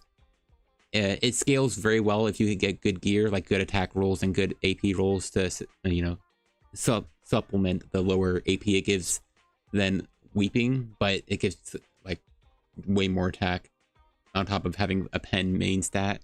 So like the more stats you get like from damage, the way more valuable Fusion Compiler gets for your agents. It just needs a bit more paying attention because its buff duration is low, similar to Brimstone. And so, yeah, it just needs attention. But that's all. Otherwise, it's a very powerful option. Weeping Cradle is only good for Rina and Nicole. It's obviously best on Rina. Unfortunately, you need phase 2 of it for it to be better than the Vault for Nicole, but it has 1 more second duration than the Vault, which is only 2 seconds. And it applies to any attack, not just basics, or not just EX Special, Ultimate, and Chain attacks. So you can basic attack with Nicole, which applies her defense shred and ether damage buff. So during those times, you'll also get the damage buff from Weeping Cradle, which is an argument to making for utilizing it over the course of the fight more readily.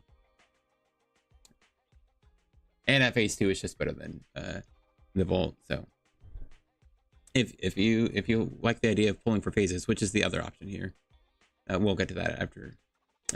Weeping Cradle will be pretty good. The last choice is Steel Cushion, which is probably for the most part not recommended, but it is some agents Anby can make use of it like half the time, maybe. Soldier Zero Anby, I mean. But the big choices, aside from using it on Nekomata herself, preferably at M1, is Hugo. I believe he's honestly the main agent who works really well with it because his EX Special and Ultimate teleports him behind him. Excuse me.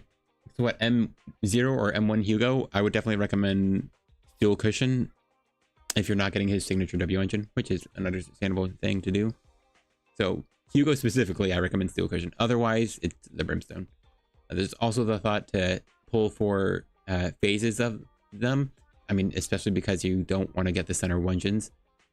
And getting either of these 3 main Wenjins and upgrading them further will just enhance the team's overall damage output. Like phase 3 Weeping Cradle makes it go to 30% damage. That's just 6% over the Vault, which, along with the other ways it's better than the Vault that I mentioned earlier. And then, yeah, with my personal GUN build, 1 phase on the Vault is 300 more attack, slightly less on phase 3 and phase 4, but it's a whole 1% increase, so a full 42, 400. Yeah, really, is that 400? No, that's the. Sorry, I'm bad at counting. Forget this math, but know that it's going to be over an even bigger increase going forward to 5, even though it's like cumulatively less. That final number is the biggest individual number increase.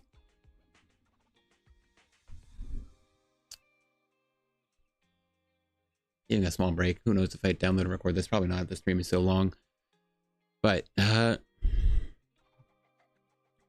compile Brimstone. Yeah, phases are like, each phase is like 300 attack for your main DPS. Probably 200 for anyone closer to 300. 3000 attack, I mean. Fusion Compiler scales well with any And the big thing about Fusion Compiler is that its attack buff is also in combat like Brimstone, and that'll also be buffed by getting more phases to it, on top of the 8 increase to the AP. So there's not a decent argument to go for upgrades, but it should probably prioritize getting a new engine over upgrading an old one. But like the more you upgrade these W engines, like the more they're competitive to maybe even better than limited options. So, well, prepare for that to not be the case when they start giving much stronger W engines in the future. Hopefully not, but you know, could be the case. Anyway, those were my recommendations for new agents and W engines. Should probably move on, even though I like talking. Ellen buffs. Only an hour and a half in. I don't play Ellen. I don't have Ellen. She's right here. She has this move from Lost Void. Cool. It looks nice. It looks like it'll be very nice for wave clearing. I mean, my only problem for it is the attack that it uses. This one, that should go behind over here, but because of the angle, because the enemy is against the wall, it didn't actually go. She did actually teleport behind him. But it looks like it could be better for grouping. It'll hit enemies farther. We don't see it here, but we'll see. I probably won't go looking for it, but this hit here, and maybe the scissor chomp itself, I don't know about that, but I know this hit here now parries, so you can actually time your attacks to, well, just parry. And if that parries too, that's pretty cool. And then she does that. I think we also saw in a different in the different trailer, I believe the IGN trailer, this attack here, I think obviously has iframes, but it did something where it looked like it had a perfect dodge effect. So if that's the case, you know, I don't know, then maybe the iframes start sooner than you need to think. But you know, iframes. It's an interesting follow-up to the attack. Yeah, it gives her a nice wave clear or mob clear. All right, and these are the other massive buffs to it. There are other effects to things like that. The blade wave in Lost Void. The big thing is that it also gave a defense shred. I assume that's not the case. It's not mentioned anywhere in the core passive here or the additional ability. So just assume there are no other like numerical buffs to Ellen. I think that would be the safe way to go. Some people were guessing because they're excited. Their favorite character is getting buffed, but you know, temper expectations. They didn't show it here, so assume anything more is that could exist in the kit probably isn't. Sorry, I saw dust and needed to blow it. Yeah. Just assume it's this. And the big thing for her is, well, they said they weren't just going to boost characters by their numbers, and they didn't just do that. But to be fair, this is someone doing that. Because, like, all these attacks just get 100% crit damage, dude. That's awesome. And especially for her ultimate. I think her ultimate had a really good modifier. Let's look at the characters. Attacker. That's Anomaly. Why do I feel like Attacker should be the first in the list. I'm pretty sure it normally is. I'm not checking. All right, back to the page. Ellen, crazy damage. All right, look, if you look at her chain, her ultimate. 3,700. I think that's very standard. I know Soldier 11 breaks 4,000 at rank 12, so like she doesn't have an overpowered ultimate, but it's still like, you know, ultimate. It's less than Caesar's and Bernice's, but you know, it's an ultimate. And now it has 100% crit damage, dude. And honestly, the lower mod, not the lower mod, but rather the above average modifier is why. No, below average. Maybe it's only a little bit below. You know what's sad is that it's technically about as high as Evelyn's before her additional ability gives it a 20% modifier boost. So mod boost is so cringe, dude. I hate it so much. It just feels like it arbitrarily makes her ultimate stronger than Soldier 11's, and it's so frustrating. But yeah. So a normal ultimate a standard sort of power level ultimate with 100% crit damage turns it into a nuke. So that's very powerful. Makes scaring Ellen a lot easier because then you can better prioritize crit damage. It feels funny to go 1-to-1 on crit, but this almost lets you to. You probably should still go on like 1 to 1.2 on crit. Aim for 100% crit rate, then get more crit damage. But like, yeah, this justifies just going harder on crit rate specifically, and makes scaring her as a whole much easier. Though that's probably already the case. It makes other options better as well. It, I think, lowers technically the value of any crit damage buffing W engine, while increasing the value of things like Brimstone, to be honest. But also her own signature, since her own signature lacks any form of crit damage. It's only a crit rate stat stick, which is kind of rough, considering, unfortunately, I think it's a stat stick for a stat that has a max. Like, you get 20% here and 24% here, so it's a 44% crit rate weapon. But a crit rate max is at 100%, so you can't go over it and get anything of value, or get any value.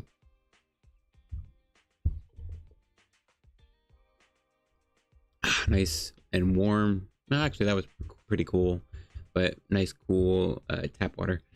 But yeah, so I think Ellen's signature is a bit rough, but it's still best for her. And the big thing is that it gives so much crit rate. I assume this is crit rate as well. I forget Ellen's stats. She's opened. It's crit rate. Yeah. She has 14 here. 58% crit rate inherently, with 63% with her signature base 5% crit rate and her core passive. That's kind of insane. But yeah, it means you need to build very little crit rate on Ellen, which is really good for a building perspective. You don't need as many crit rolls as you do on other agents. It's why building Shiyu is also really easy if you get a crit based W engine. But yeah, crit damage. And she has lots of hits, so it probably doesn't matter as much if you miss a crit or two. If you're like 80, 120 on ratio. Yeah, it's very massive buff, just 100% crit damage. But yeah, and then the other big thing is her up to 30% damage buff applies to any stun characters with a stun agent, which basically means lighter. If you have lighter on the team, if you have a trigger on the team, fair enough. Or if you have Jufufu on the team, yeah, just 30% more damage. Which again, like, technically it's not just adding damage to her kit. It's not making the 3 a 4 or the 100 a 150.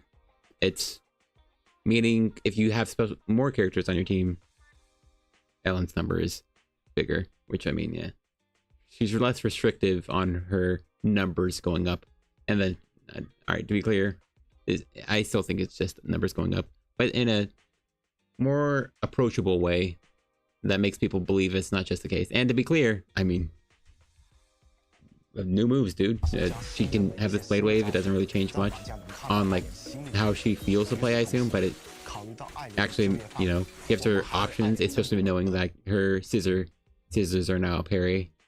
So yeah, that's really cool. New map. Looks cool. Yeah, it's nice to get a vibe of how the street is laid out, even though it's not too much new information. What is this? Oh, okay, we're here. This is the shop. We're looking at it from this perspective. Apparently you can rotate it, right?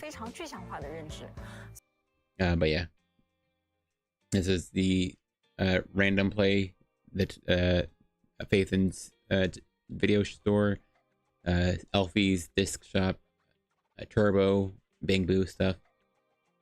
Yeah, you can see where it is, 141 next to the coffee shop here. Pretty cool to just have this whole map layout so you know where places are, and I assume you can teleport to them just by moving. Which is, yeah, also just makes traveling areas, especially the larger areas, much easier.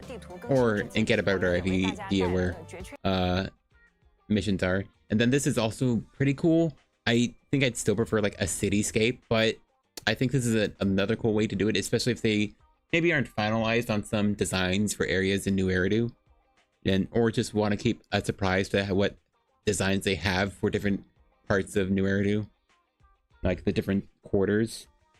I'm still shocked that they call the places quarters and there's still like 6 of them. There's like Throne Quarter, Janus Quarter, the Yunkai Peninsula. Where was Wi-Fi Peninsula? Wasn't that in Throne Quarter? No, not Throne Quarter actually. Maybe though, because it's like where Porcelain is. But yeah, I think this is the major Hollow Zero. This might be Lemnian. It's hard to tell though. They're zooming in instead of zooming out. But yeah, it's very interesting because you still can get, it still helps to give an impression on where places are. I believe this is the ocean, right? So Port Elpis would be around here, which means the Wi-Fi Peninsula would be around here or here. No, actually, wait. Look at the shape of it. It's a peninsula. I think that would make sense. I can't read any of this. I don't know if it's actually a secret language or just the fancy font for the characters. I assume it's a font because these symbols look familiar. Yeah, it's still pretty cool. I assume this is like Hollow Zero, the big one. So this would be the old capital. If it's not something else though. But it'll make way more sense when we actually get this in game and we'll be able to just look around and examine the map. You have an idea of how the places connect and the shape of New Eridu. It is a really big city.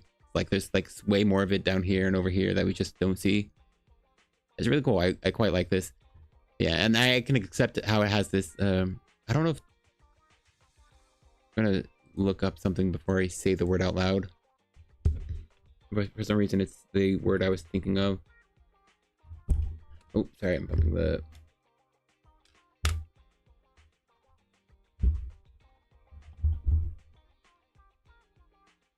Topology studies a branch of mathematics concerns the properties of geometric object that are preserved under continuous deformations. I'll be honest, this is probably why. What the heck? All right, get back here. No, get back. It's all going and it's not coming back when I shake. I have to freaking open everything back up. That's annoying. That was weird. I was bringing something over. What the heck is this? All right, go there. All right. All right, this sort of shape is why I was thinking of that, but no.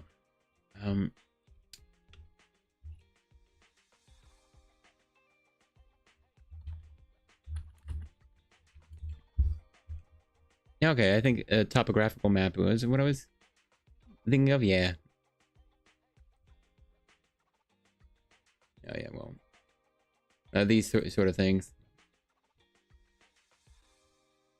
Like I can accept they're going for a topographical map, in order to hide like the designs they want to go for next later in the story and keep it a bit more of a surprise. But it'll still be cool to have an idea of where places go and how places connect.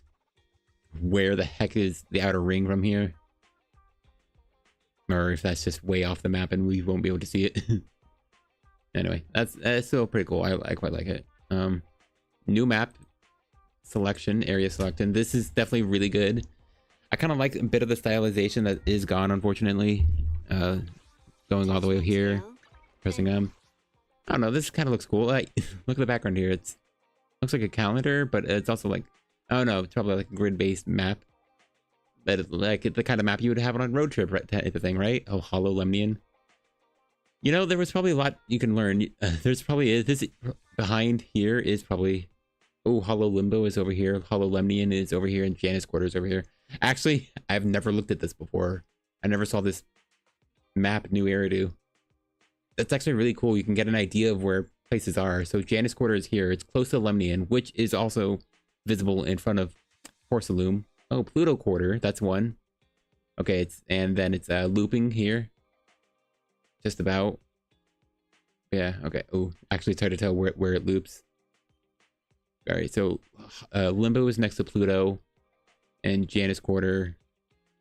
And we know Lemnian Hollow is visible right out in front of the Wi-Fi Peninsula So is Wi-Fi still in Janus Quarter? It might be, or it's in the neighboring one, but it's obviously very close. But yeah, Limbo next to Pluto Quarter. It's actually really cool to see this map. I guess it'll be less useful for us. Maybe they'll name the hollows so we'll be able to see them on the map at least. But yeah, that's I think I will kind of miss this sort of vibe it gave. And so it's sort of gone for honestly a far more approachable and easy to understand map. Like, it's nice to have these icons, but like it's hard to remember which is which. But seeing like actual location itself will like make it like very easy to snap brain decision. Like the point is like, yeah, some people might not get confused. I don't get too confused at the current state of the map, aside from it looping all the time. So sometimes I miss it one time, but like because you actually go to these locations, you can just glance, look, and know exactly which place to go, instead of just looking at an icon and kind of remembering which the icons represented. Like, I mean, yeah, it says Luminous Square right here, but it's like in such small words. Like, and this says the Ballet Twins Road. Oh, right, that place right in front of the Ballet Twins. Remember that? Brant Street construction. Yeah, cool. Like, also the fact that it just keeps looping forever, so you can just go past places and glance over them, because these aren't the locations, they're just the logo that you don't actually see at the locations you go to. Like Starloop Tower. Oh, right, that's a place in 1.5 sort of thing. Anyway, this makes it like way easier to read. Yeah. It is appreciated, even though it's I think it's only, I think the way it's laid out is this misaligned. What is this? Like, what the heck is this? Why is Blazewood shorter? What is this? Blazewood, please. Like, what, y'all see that bigger black empty space right here from Blazewood to Hand? What the heck is this? That better not be in the final game. God, that'll be so annoying. I mean, it's not like, honestly, you probably won't ever see this side of the map. You only go to like Port Elpis and over to the left. So like, yeah, this is just something you probably won't even see if even this is in the final game. That's weird. Yeah, that's weird. It's just shorter for some reason. Yeah, it's not like that for any other location like that. Also, not looping all around is like helps a ton for knowing, because now you don't have to not just like be able to glance at the photos and just go right to them, but also you'll just remember where they are in this entire grid, and that'll be easy. You'll be able to go, oh yeah, Luminous Square is like over here into the right middle-ish. Blazewood's all the way to the right, and you click there. Scott Outpost is right here on the top. Oh, randomly it's bottom left. Yeah, it's easy to remember. It'll be annoying if they add places like to the top here and bump everything to the side or down. That, you know, would kind of be frustrating to some extent, but it might be inevitable. Anyway, though, yeah, it's still otherwise overall really good change. Some other options are changing up. Let's see, here's the photo from earlier without Y's being blocked off. It looks pretty cool. Yeah, freaking Belle still looks adorable. Love the design, but oh, now Yufufu is kind of blocked off, but you can at least see her face. Yeah, 模式是代理人进入战斗时的初始能量将提升至60初始能量，那大部分代理人都可以开场直接释放强化特殊技能， Okay. 更爽。不过如果我已经 mode that lets you start with 60 energy in the grinding stages. All right, thanks, man. That's honestly gonna save a couple of seconds, which adds up to minutes, which adds up to hours during the grinding. So it's not, it almost sounds sarcastic, but I really do mean thanks for the extra energy. Let's see, funny glasses ad, cute transformation. It'd be nice to get them as skins. Probably never, but you know, it'd be nice.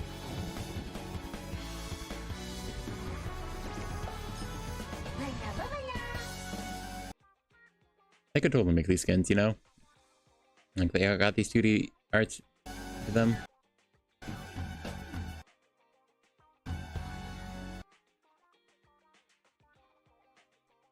I guess it doesn't matter much because I would never get them because, you know, free to play, unfortunately. But, you know, it'd be cool. Anyway, yeah, that's basically all there is to it. Some of their song is heard. Definitely listen to that later. And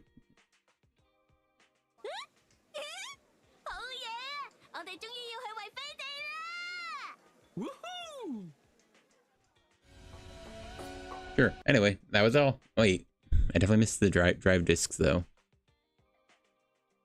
Where were they? Can I find them scrolling on through? These are the events, so I want to. Sorry, I saw her.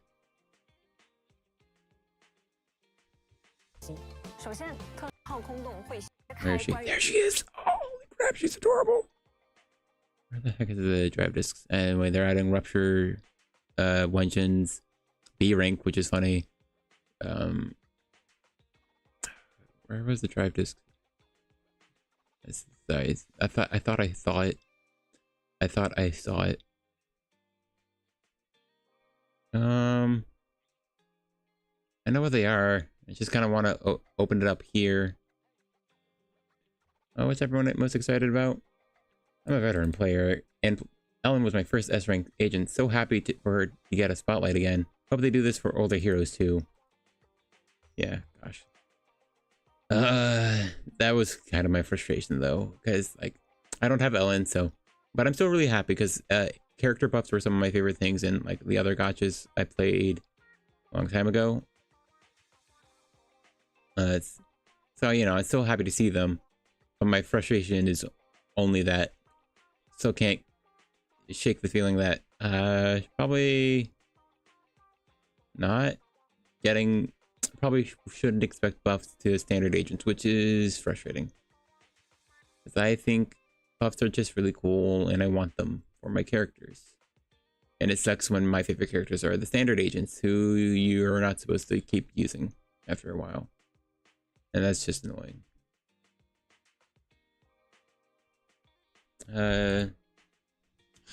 Wrong one. I closed that already. It's like frustratingly large and in the way. Hey, Howell. Thank you. Get out of here. Control F, drive. Oh, wait, there it is. I was in the general area, but I was I skipped it when I hit the new characters. Anyway, new drive disc set. Man, Yunkei Tails looks terrible. I'll just be honest. So the problem with Yunkei Tails here is that it's 12% crit rate, but EX chain and ult. One of those things is locked to the stun, the other is a burst that you probably want to use on stun if you're using a stunner. So EX, it's like 4% crit rate.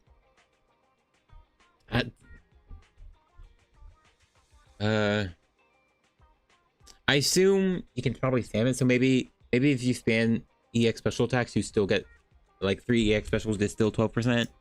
So if it works that way, it's less unreasonable, but it's not great. Like 12% crit rate. Ugh. It's literally less than half of burn, but burn is only crit rate. The other half is when you have all 3 stacks, 10% damage from sheer.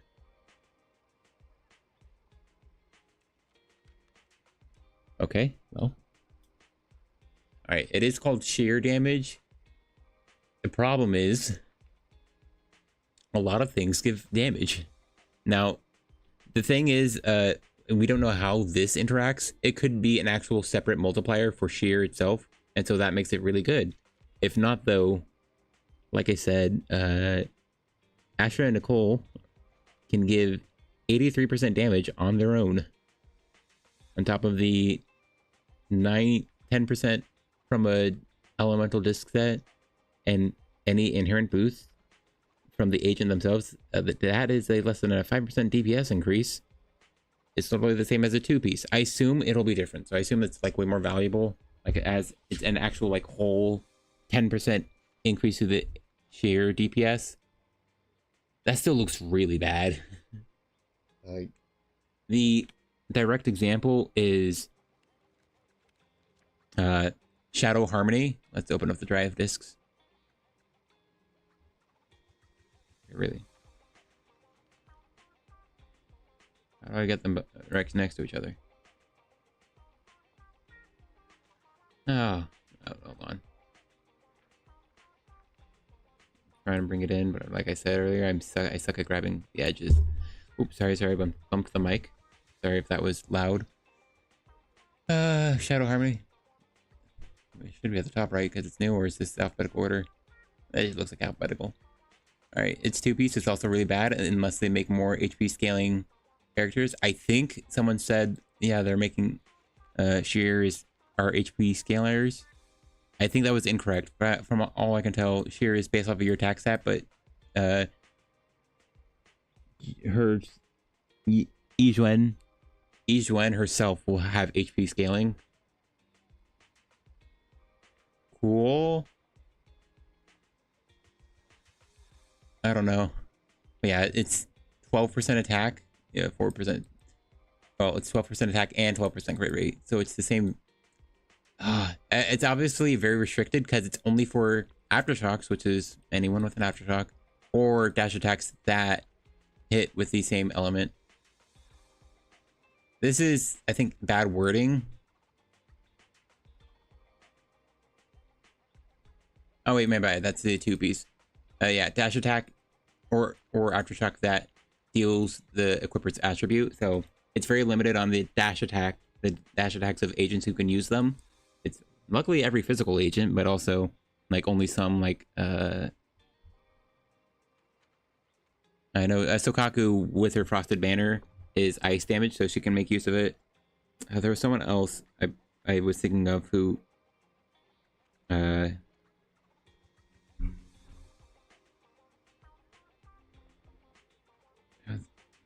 someone else made me think they could probably use it very well.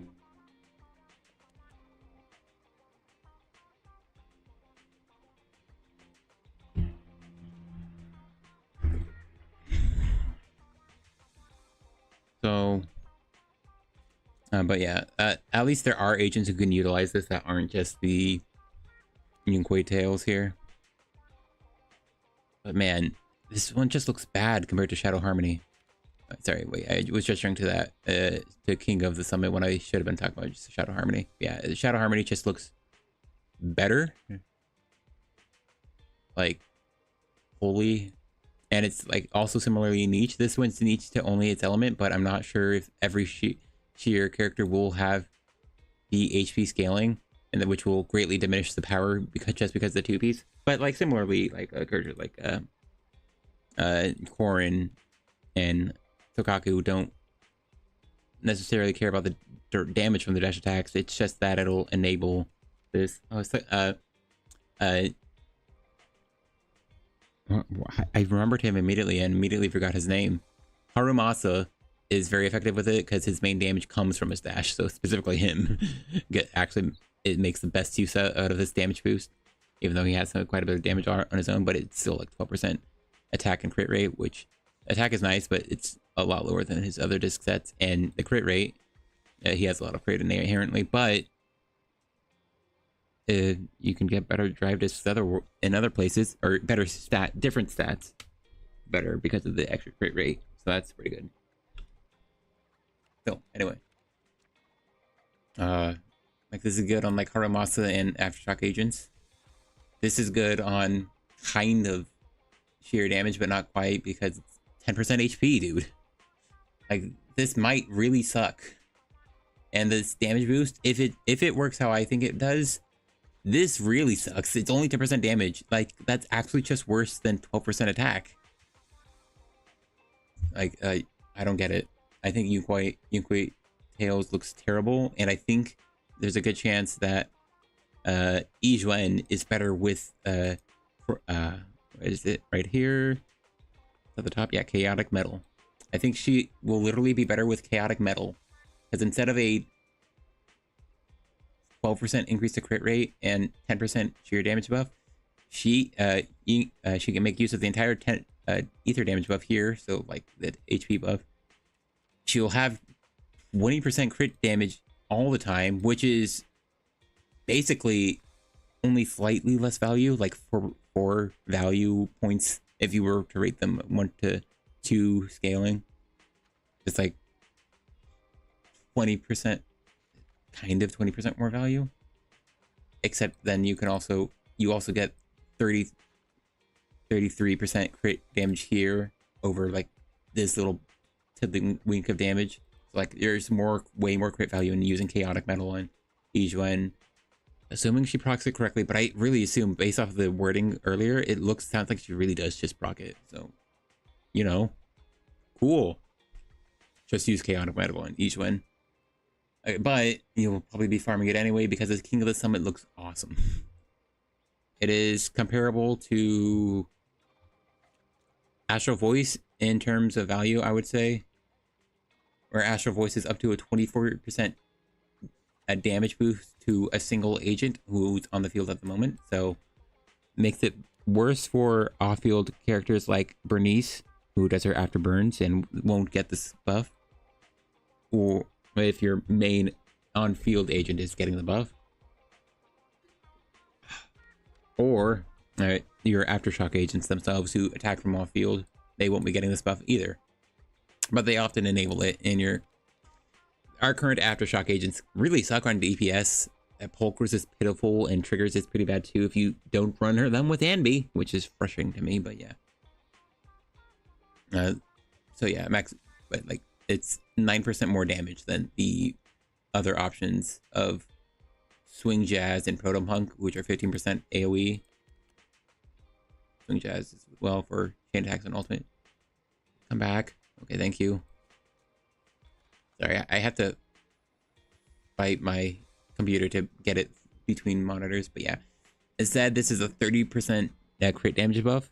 Now, it requires you to use EX Special or Chain Attack, but it lasts for 15 seconds, similar to Swing Jazz. Oh, well, but Swing Jazz is only 12 seconds, so I wouldn't mind Swing Jazz getting buffed to 15 seconds. That'd actually be very nice of it.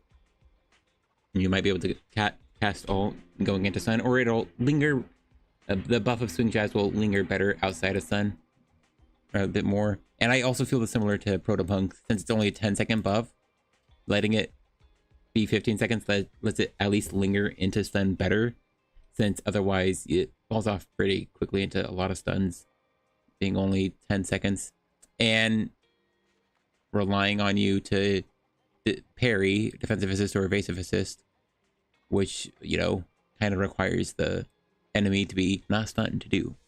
But yeah, anyway, this one looks incredible because it's EX chain, it's EX special or chain. A lot of times you don't want to chain attack on your stunners, but that's why it's very lucky that you can EX special with them instead. Because you can just make sure EX special procs the stun and then you don't need to worry about it. Like the biggest worry is lighter buffing the stun, like buffing the stun duration too much. Though there's also the Lycon.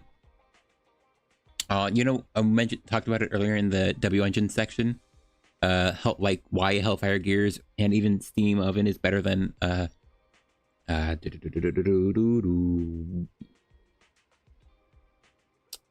Restrained is because they give impact buffs instead of just days buffs or days percent buffs. And the main thing is that a lot of agents have inherent it's mostly Lycon and Koleda specifically have high days buffs to themselves already, and so this doesn't help as much as just increasing impact. So, you know, but you know, some agents like lighter increase impact without increasing their days, so this is actually better, which is funny. Excuse me. Because my lighter without 2-piece Shockstar is already 74% of his 75% damage buff. It doesn't matter to me if I already don't play him with 2-piece Shockstar, so moving my lighter to this just sounds rad. He's unfortunately my main stunner, the only actual stunner I use, which is my negative. This is only for stunners, which is wild. It, to me, feels like an admittance that stunning on its own is not great, and so stunners inherently have an issue where they just are less efficient than just normal supports, even the A ranks, which is wild. That's why they like the current stunners like Trigger or Lighter are just massive buffers. Or Qingyi too is a big stun damage buffer, but like at least she's like are more exclusive into stunning itself. When Trigger's the auto stun buffer. Still, it's just like massive. It's like a 30% crit damage is really big. But like to compare it though, it's like a 50. It's hard to say. It's hard to put the value in crit. There is a formula, but I didn't study that one. I didn't memorize that one. Because I don't know, it just wasn't valuable enough for me. But yeah, you can look at it. Look at the damage formula. I think for the most part, this is just crit multiplier average is 1 plus crit times crit. So it's your crit rate times your crit damage plus 1 is your average of it. Okay, and then so an example would be my GUN. Officer 148. If that's how they, you know, calculate, you know, the crit multiplier average. Not this page, this one. Let's see, the number is here. This is what we're looking at. Oh, no, sorry, this is what we're looking at.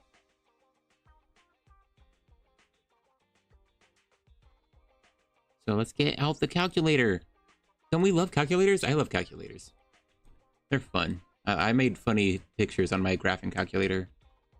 Not like actual like funny pictures or anything like hacking into it. Just I put in a bunch of parabolas and exponential or sine and cosine graphs, and it made like geometric designs that I thought looked really cool.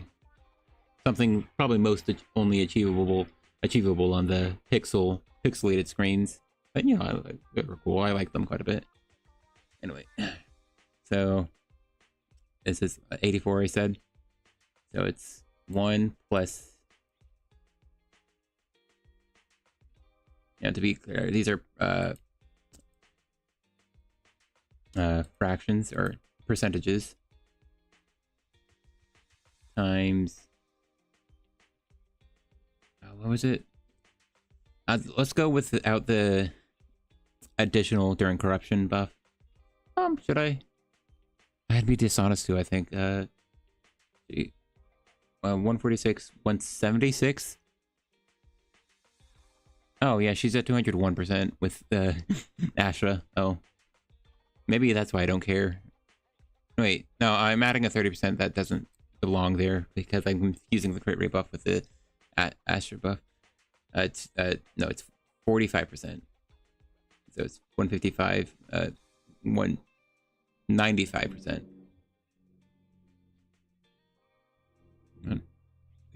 195? Wait. Why am I getting this confused? Alright, 25 is 71. It's 171, 191. Sorry. I don't know what it was doing. At 220. 220.1. 224. Yeah. Alright, that's crit value. Alright. Alright. So it's the same thing again, but now this.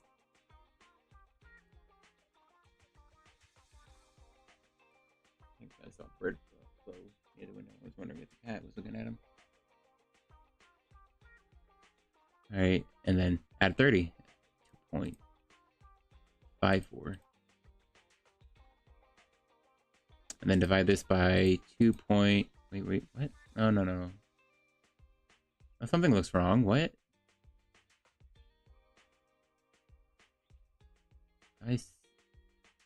No, this doesn't look right. What did I do wrong? No, a 30% crit damage buff is not 50% increase in the damage. I added. My bad. I don't know. Plus.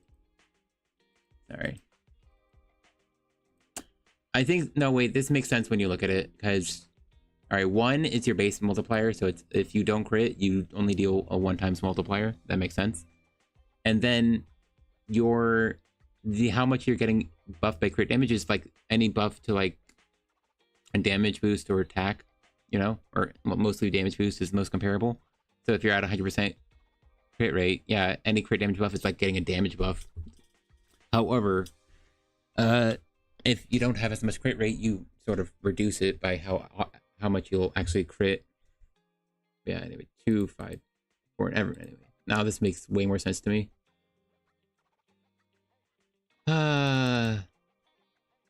If only I can put in the decimal. Sorry, taking way too long. I can't press buttons correctly. There we go. Now you divide by 2.89056, and it's an 8% DPS increase, which is more than Swing Jazz. I'm pretty sure that's literally more than Swing Jazz. Let's go back to what GUN gets. You don't need to look at the stats that much. GUN has 40%, so let's give Swing Jazz as much as the benefit it can get. But also, let's be reasonable and say maxed out the vault, which I don't have. Astral Voice, and her core passive 4 bullets. So this is for her bullets specifically. That's 108. All right, plus 15.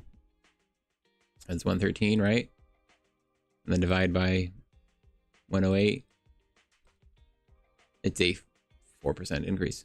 Wait, sorry, I'm off by 1. It's 123. Funny. Divided by 108. My bad. 13%. No, this doesn't seem right. Maybe being decimals is very important to part of the calculation.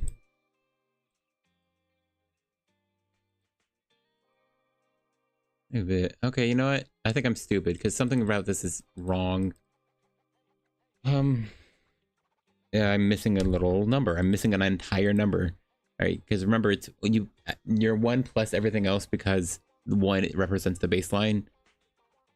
And I'm at over 100% damage boost, so it's that 100% plus 1 is 200, or is 2. So yeah, it's 223 divided by 2.008, 108%. There it is. That's more important. Yeah, if you're at 100% damage, a 50% increase in damage is a 7.5% increase in your DPS. And so it's even less now because my GUN's over 100% damage on her basic attack specifically. And this isn't even right because I didn't even add in the... Doing all this, I forgot 10 from their 2-piece set. Alright, well, but still, yeah. Basically, proportionally, the... it's right here. That's my GUN with low crit damage. To be clear, my GUN has really low crits. She can be much higher. But for my current GUN build, if I played her with a stunner, which is weird that I calculated her with... No, that's fine. But yeah, it's weird to compare her to a double support team. That's silly. It's even more for my Koleda. I think my Koleda has a worse ratio because GUN just gives her so much crit rate. Technically, actually, though, this is a 100% with the double support build, which means, all right, let's just say it's Koleda Nicole team. With Nicole, it's a 100% crit rate, and so yeah, you at plus 1, so 271%. Hold on, wait.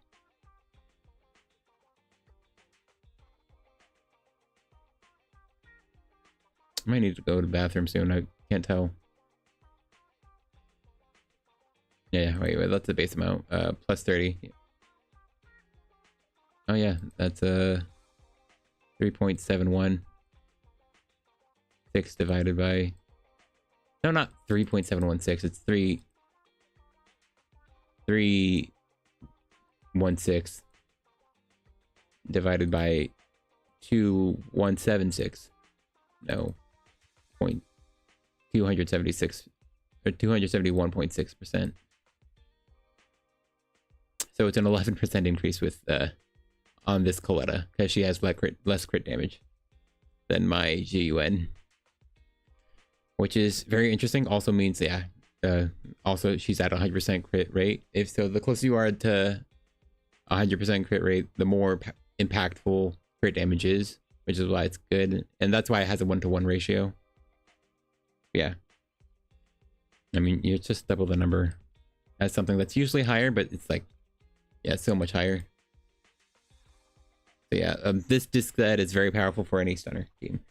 However, it feels like an admittance that stunners just aren't great. Hey, don't look down on me. Anby is possibly the worst agent in the game. Trigger is really underwhelming without her signature W engine for the 25% defense shred. Also, they've released Trigger as they're making a class that ignores defense, making her W engine significantly less useful for them, which is hilarious and kind of mean. Lycon. I shall follow your orders.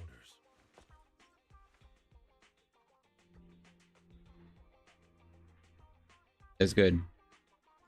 Not much to say. They like when they actually give characters buffs. Like, yeah. Oh, but like, it's hard to say he's still better than like double support, which is like the main problem. Like, all these characters compete with double support despite attackers coming in with usually having a stun based buff. Either they get buffed with stunners or they have like buffs during the stun, like GUN or even Soldier 11. Yeah, the fact that it's only stunners who can use it is kind of depressing. Something else that's really, really sad is just the fact that defense agents can't utilize it. Because, like, I think defense agents are a terrible role because it's Caesar, Ben, and Seth. You can definitely use these characters, but they're very underwhelming. And even Caesar is being outpaced by A rank supports, which is hilarious. I'll help you win. The lunch is on you. I don't know why I did that immediately. Anyway, I think that's finally, officially, 2 hours and 23 minutes in. Finally done with this. Holy crap. Yeah, sorry. Sorry I took so long getting through all this. I'm just very wordy and not good with my words. I'm very sorry about that. But we're done, which means I have to reconnect my controller. I have to connect my controller at all.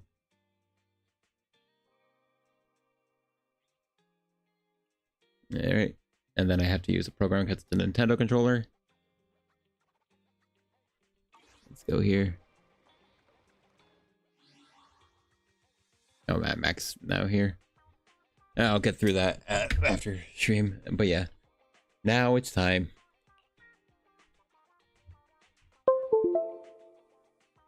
There we are. All right. HIA. Not HIA. Actually, not out there yet. Hold on, I want to eat food. This doesn't impact the Shiyu defense, by the way. Some people might assume that it does. Come, have a bowl of noodles.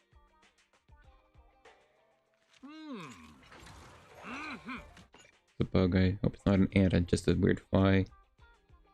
Anyway. Thank you for your patronage. Please come again. Yeah, I think I'm just tired of talking now, which feels like I probably should stop soon. I'm just tired. Oops. And now it's time for Shiyu. After all this time. Ever you feel lost, you can... Alright, well, I'm over cap on energy, but I'll get through that at a later point. Anyway, did I do something funny on Deadly Assault last time? Or while I was playing on my own? What was the last thing I tried? Oh, I think I got 2 stars on Marionette with Koleda and haven't tried again. I think I barely tried. The main thing is it's actually quite tough to do the marionettes. No, okay. So I went to practice. Hey, closing this out. Please don't freak out. Okay, yeah. Honestly, lighter's fire resistance down really makes it electric or fire resistant enemies much more manageable because they're much closer to just being neutral. And so yeah, if enemies are weak to or resistant to something, resistance down actually makes them like gains value. Like if an enemy was ice resistant, Lycon's buff would actually make them 5% weak to ice, which like just helps Miyabi be able to clear literally anything if you have him with her, which is kind of nutty. Yeah, almost 25k, barely missed it. This buff is just too powerful. And this was the team without a resistance down buff, so or debuff. So you know. Anyway, over here now. All right, I still need to clear through these 3-wave stages. Cool. All right. Yeah, it's good to know they're 3 waves instead of like normal. All right, I do want to try the Brimstone team or Brimstone GUN. Is the concert starting? Need to make sure gear is correct. She gets the not as good piece now because I would rather help out my worst team more than my best team, because I think the agents are so powerful that GUN can clear very easily. Also, I will say, because I'm going crit rate to supplement my very low crit rate on this build, and that could be so much better. I'm so annoyed. Also annoyed that I just never got any good attack percent ether discs, so I couldn't put it somewhere else. So I think I have a +1/+1 yeah, because that's flat attack. I have a +1/+1 attack percent. No, it's just +1 crit rate. Ugh. Rough. And this one's +2 crit damage, which makes it about even because it's also +1 pen on top of it. It might be slightly better technically, which is hilarious and sad. Slightly less attack though, so that's something that's probably should be factored because of Brimstone and Kaboom, or in this case Bashful Demon, which isn't fully maxed out, so it's not like the maximum value, and will definitely always be worse than Kaboom on Astra because of it, which I guess is worth noting. My Astra does get buff because of me only have 3 phases on Bashful Demon. It doesn't matter if I get the maximum buff. Kaboom also makes up for it just by giving more attack. Something cool is that because GUN is no longer using these discs, so I can actually use them on Koleda. She definitely misses them. Unfortunately, they're not more crit rate. They're only more crit damage. But they are just generally better discs. They are just better discs than the woodpecker I have on her, but I don't have alternatives. I think, yeah, okay. This is an attack percent, I believe. No, it's ether damage. I should probably make it attack percent. It's a lot of crit damage on it, though. Maybe that's why I have it on her, but I feel like this makes more sense. Yeah, better crit rate and more crit damage. Papa John's. Yeah. Yeah, I definitely put the new disc set on a lighter. Give him black. Give him black. Give him back his laurel. I don't want him on stun. I'm good. I stun good enough.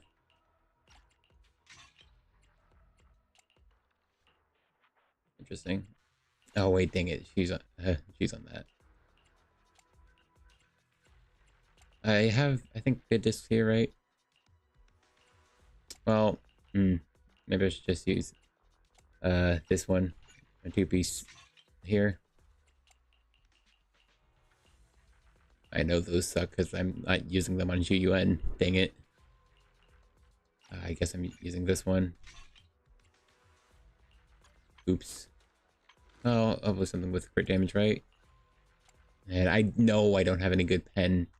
I never got a good pen disc for my woodpeckers, which sucks.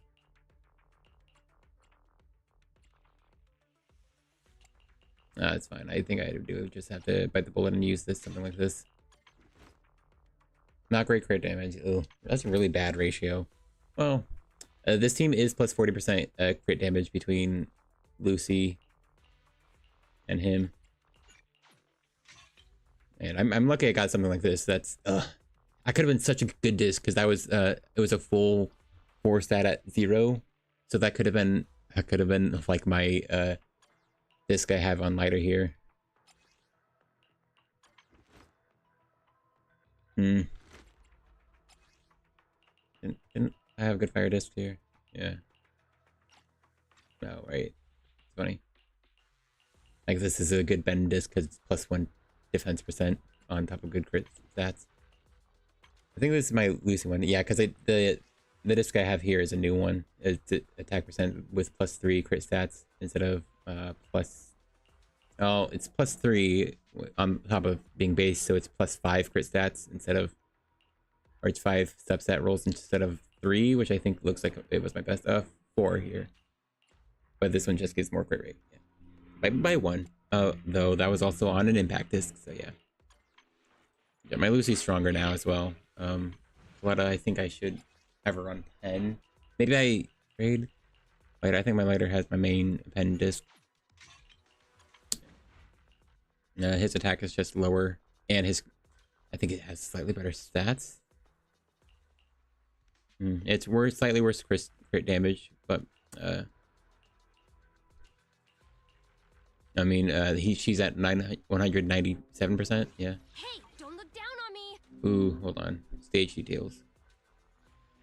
So its attack by 10% and stun recovery speed is reduced by 10%, so they're stunned for 10% longer. I don't know how that calculates with lighter's thing, if there's a 0.3 seconds addition. Not stunned enemies will take more days, which is fine because these characters have high days. Like I mentioned with lighter, he has high impact but no days build up inherently, so yeah, it's much stronger for him. Somewhat but good for the top squad. The frustrating part is the bottom buff is massive, but only for attackers. So only for GUN. So not my Koleda, unfortunately. Alt and EX. Ooh.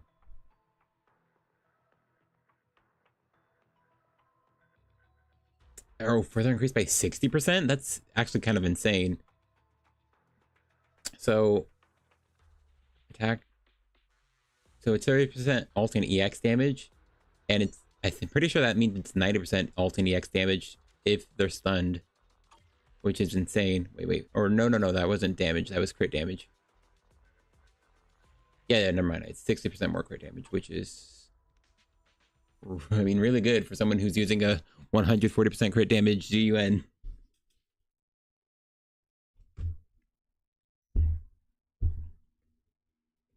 Yeah. Alright, well, let's see. The first few stages are probably die a bit fast for me to try to get 2 in it. Sorry, I'm doing a thing where I slouch in my chair and close my eyes. I think I really am just tired. I'm not sure if I got good enough sleep. I think I got about 7 hours, which is, I think, fine enough for me. I think I'm a bit lazy, though, so I don't need too much sleep. Which is why I get up, I think, earlier than I should.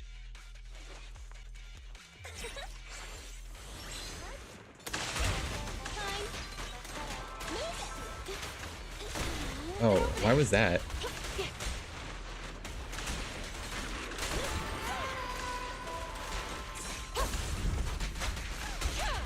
Interesting.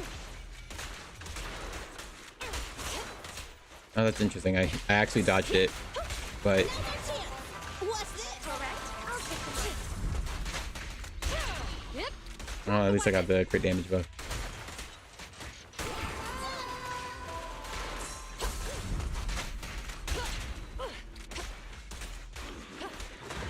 I'm here. Right back at ya. Okay, cool. This is a No restrictions. Fire at will. that was a Wanna run? Get it. Taking the shot.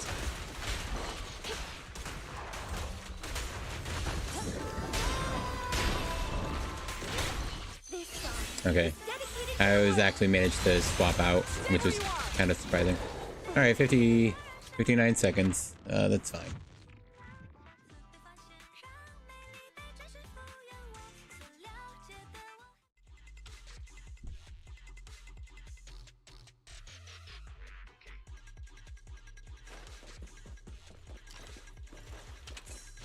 Come on, try harder. Who's next?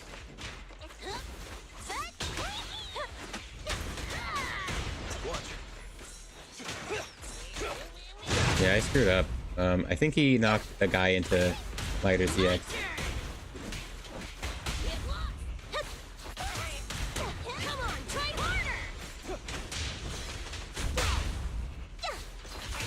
That was terrible. Here we go.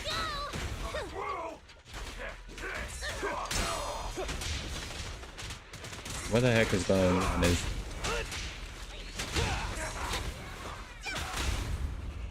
Hey, eat hammer. oh, she didn't get that boost.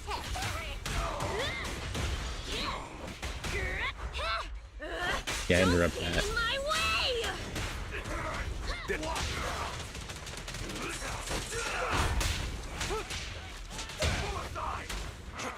Okay, cool. I'm unstoppable. I think I can get the one guy. Burn it all. Also in this. Never mind. Not enough in this. My turn. Yo, careful there. Cool. Eat hammer. Oh, cool. And yeah, what pushes characters in the direction, which is good. Come on, try harder. Get lost. Oh, dang. That was 5 seconds slower than the Shiyu clear. And I completely screwed up the the mob stage too, so that's pretty cool. Oh, that's unfortunate.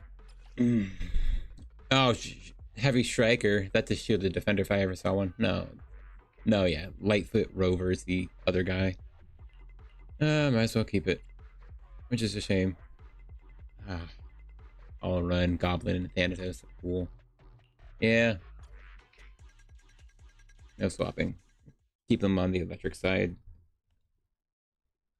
Luckily, we'll be at. I think. Unfortunately, their level 70s are double Ether Week, and it's more frustrating bosses. But the level 65, the 2 clear is Fire Week on one side, so that's cool.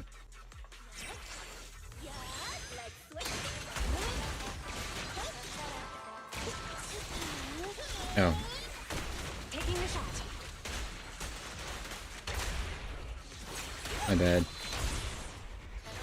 Okay, cool. At least I got the crit buff here.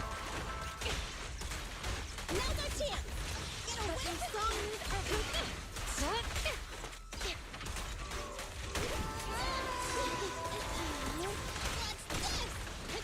an opening. Fine. Right back at ya. Let me give you a little Okay, I probably should just ultimate. Taking the shot. Freeze. I need to use EX. He's almost dead. Freaking got a stun because it took so long. Don't even try it. Oh dang! I think it was about to jump on me.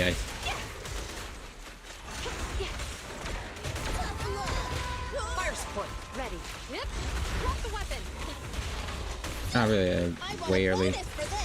Oh, this sucks. It's freaking. An opening. Fine. Man, she's full on bullets. Oh. Leave it to me. What's this? This sucks. Freeze! I want a bonus for this. I've got your 6. Just leave it to Okay, I have no idea what I'm doing. This is a annoying fight. At least I stunned. stay where you are. Going all out. You asked for it. Taking the shot. Alright, well, at least that died, and so No I have this. Fire it well.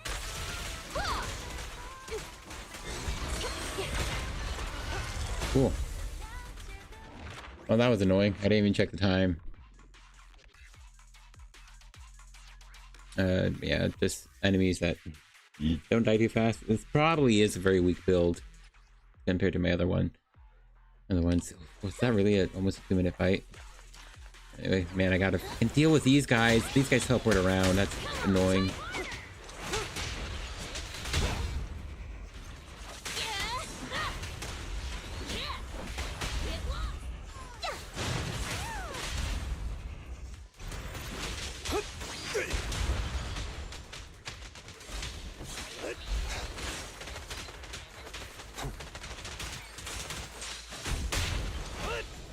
Are you kidding me?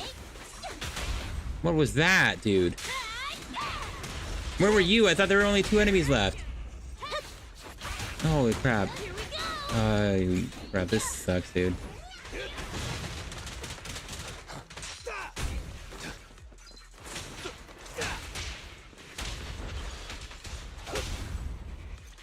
This is frustrating, dude. This is getting really cringe. Really? Also, he dodged the finisher there from Lighter. At least I was able to follow it. Freaking ducked under it.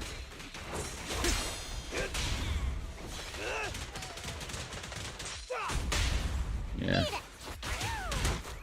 Yeah, I gotta make sure I EX him to...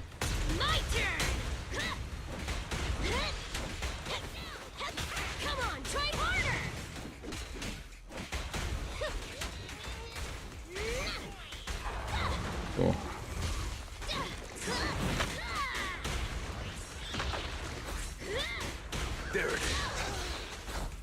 This guy just runs away though, so that's a really annoying design too.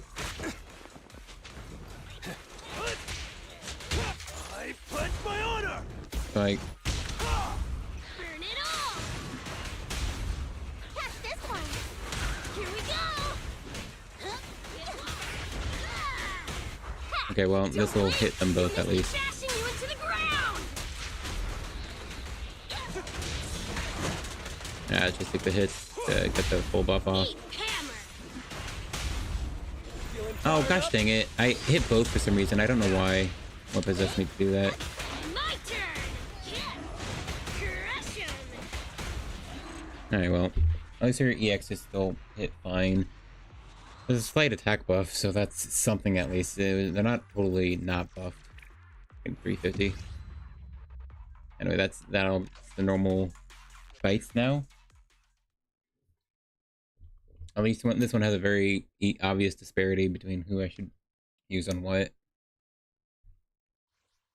It'll be interesting to see if it's actually sufficient. So, either Rampant Brute, yeah, Rampant Brute. I quite like that guy, to be honest, as a fight, and Thrashian. Personally, I hate these guys. They're typically extra tanky for no reason. And these guys. Alright, that's fine.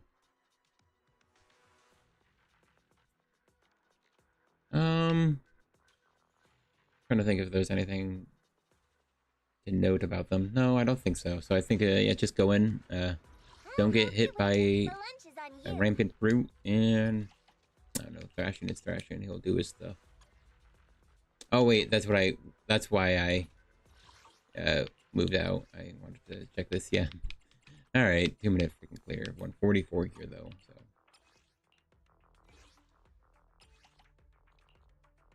Yeah, okay. Alright. Should be fine.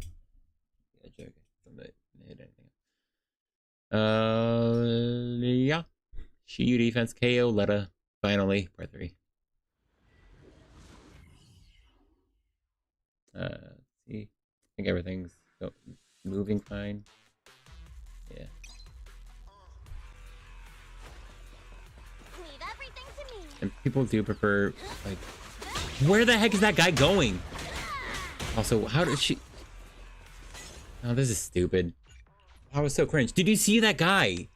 He was literally running in. Like, he was like running like around the world to get to me instead of just going in a straight line. That's actually so frustrating. Like, that's not a fun level of randomness to be reminded how much of a video game this is. Like what is that? What is that? Come on, try harder. Gotcha now.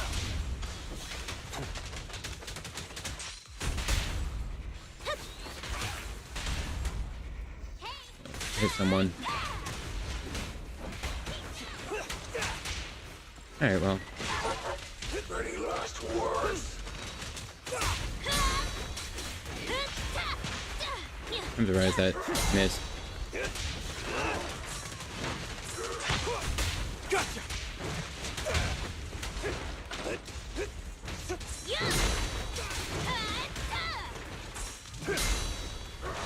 Are you kidding me? Oh, that's weird. Okay, I could have ulted. Are you kidding me? I screwed up. Alright, well, I guess I'm going full chain. Main goal is to at least clear in 2. Here we go. Home run. Alright. Yeah, I ended up hitting for some reason. Crashing you into the ground. Raffy, buddy, Raffy. My turn. No, I thought I dashed out of it.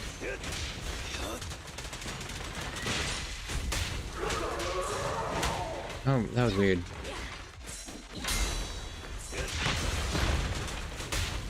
You know, I think that disorder was a burst of days, so that's pretty cool. Again, I don't think this is like better or anything, but I quite like that combo a bit more.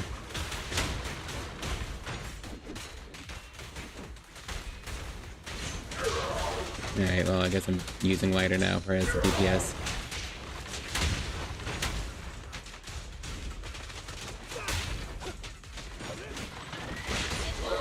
I still disordered him, that's funny.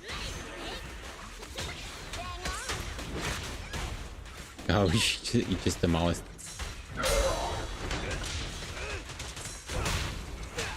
Yeah. Stand still. Let me beat you into the foundations. Well, at least it was sub 2 minutes, but yeah, not a great fight. Guys, took a bit of time. I probably used an extra EX special than I needed to.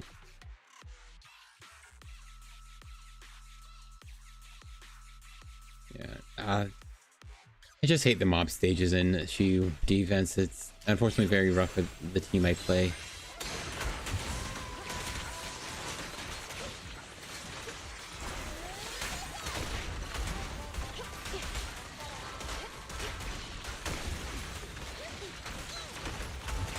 Why is she aiming at that? Dude! Like, why is that even a thing? What was she aiming at there? She literally shot the air when the freaking Thrashing was on the field, dude. That's so frustrating. Like, I hate those enemies, dude. Like, I literally couldn't shoot the enemy that was almost dead because freaking... Freaking, that was also way too much time spent on as...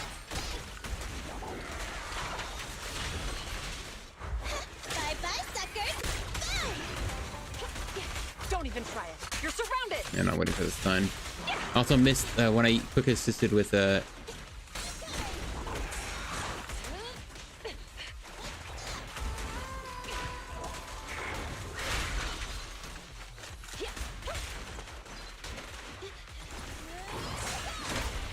Okay. Yeah, I'm just gonna full. Time to wrap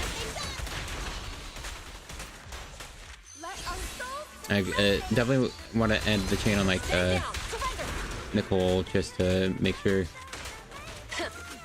Oh, that was weird. I don't know how I ended up there. I don't have like the perfect timing for doing that double chain down, but I ended up doing it anyway. That was funny. 0308, that should mean I took like a minute 9 on the GUN team. I screwed up. Freaking took wasted seconds hitting the parasite a mile behind the enemy. That was like literally a tap away from dying. That was so frustrating. 116, that's like way worse than I thought I did. Like, holy crap, man. Oh, I hate these enemies. There are literally 2 of them, and it's so frustrating because these guys spawn in. Like, I still have an error because I tried to, when I quick assisted with Nicole earlier, I was trying to hit the stun, but I missed it by like a second. That's so frustrating. But then like the bigger issue is like, while this, like one of these guys were at like 0 HP, Jiyuan was shooting at this thing a mile away.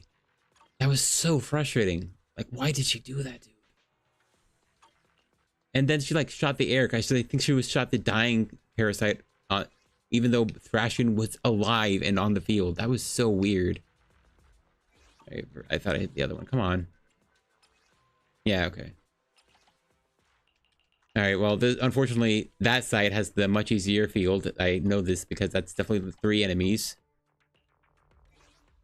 But unfortunately, I've heard some of Tepes' mechanics. So there's a good chance I will fare better by doing this. Not a good chance, actually. That's probably a very poor chance. But I heard he wants to be parried like 4 times, and only one person of these 6 characters can do that. Like a melee parried, presumably. Specifically.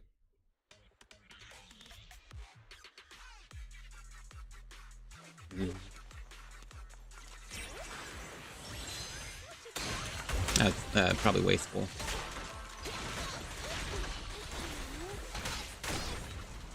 What? Let's move. What was that? The enemy was at maximum days, dude. What? What was that? Hold on. She shot past the enemy. Didn't stun it. What was that? That's unhinged. What was that?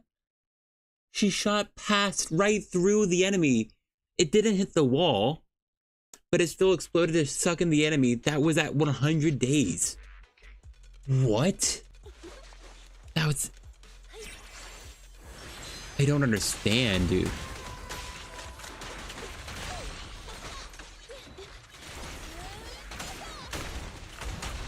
That was weird. Also, she did the thing again.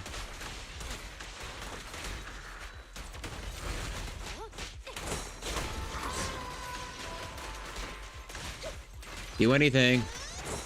Thank you.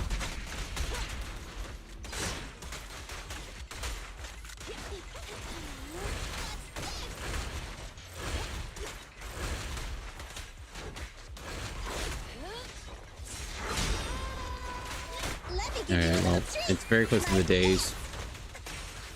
Alright, you kidding me? What was that? Dude, how did she not give a quick assist? That's insane, dude. Time to wrap things up. Don't even try it. You're surrounded. This song is dedicated to the world. Stand down. Surrender. The pleasure's all yours.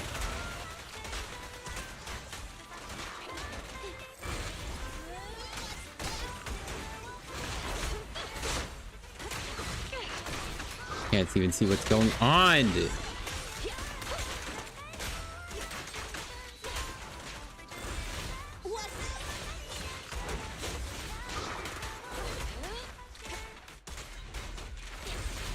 He has no HP left, dude.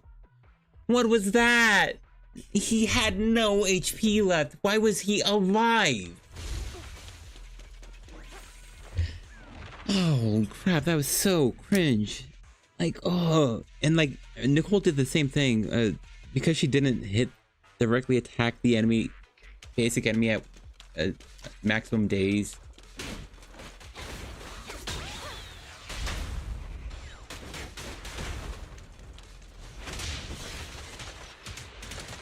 Holy crap, this lag. Freaking, I saw that stupid thing the stupid Bangu did. He literally threw that enemy like a mile away. And then, yeah, freaking Koleda just drags him freaking back to freaking Narnia.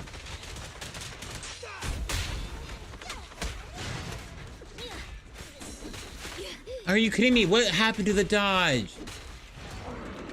Hey, well, this is frustrating already.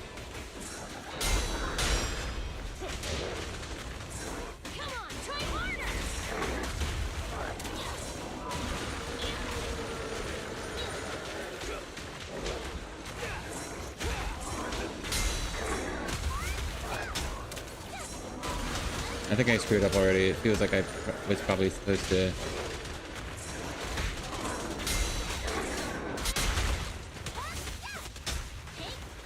Oh, I broke one arm. What was... Oh, I had quick assist.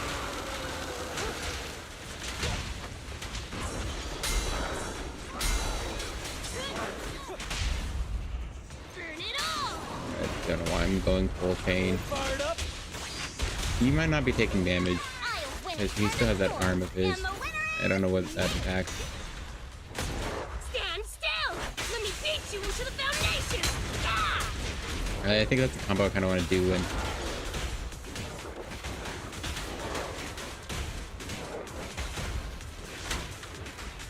now it's my burst.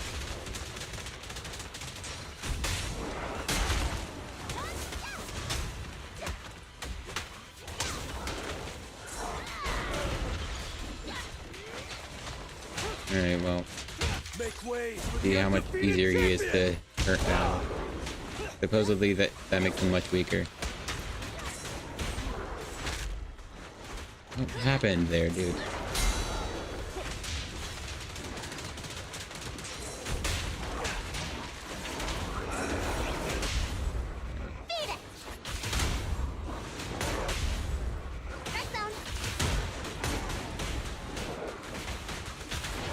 Yeah.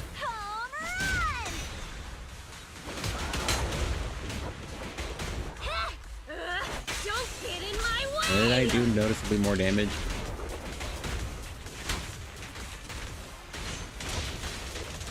I'm not sure.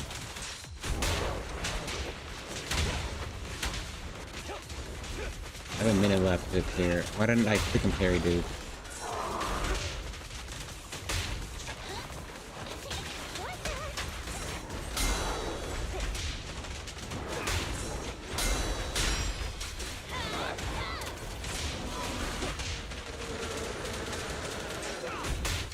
Freaking 40 minutes left. This is a terrible run, dude.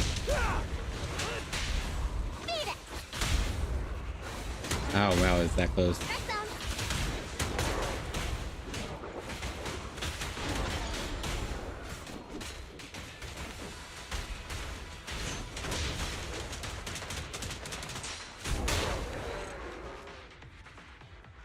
No, it died. Yeah, it's like a 130 plus what, 3-minute run. Yeah, I'm pretty sure that's exactly what it was, a 3-minute run. Yeah, no, I screwed up. Missed a ton of defensive assists. Gosh, the Thanatos was so frustrating. Like, it almost felt like not him specifically. I didn't miss an attack, which would have been like egregiously cringe. Yeah, no, not quite the sub 3 minutes. But I, you know, still S cleared with this team, and it feels like it could have been much improved. I definitely want to run it back. Man, there's so many annoying things happened.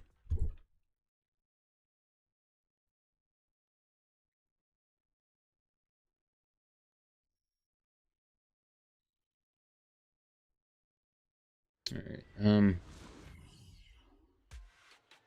I start with Astra.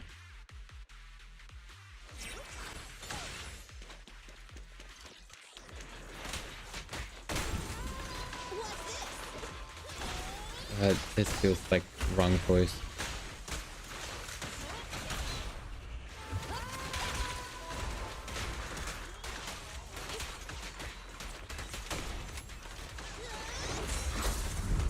Cool, yeah. More bullets, good.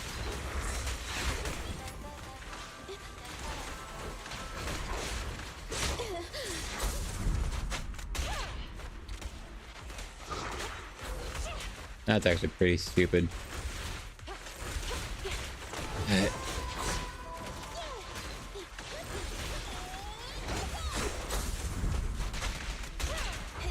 Alright, this should unlock him.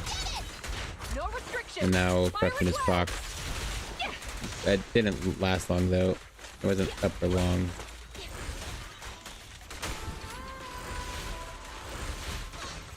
What's this?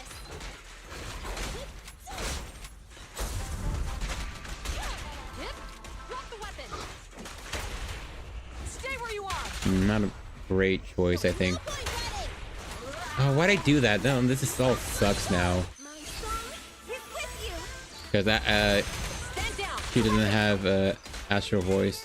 Time to wrap things up.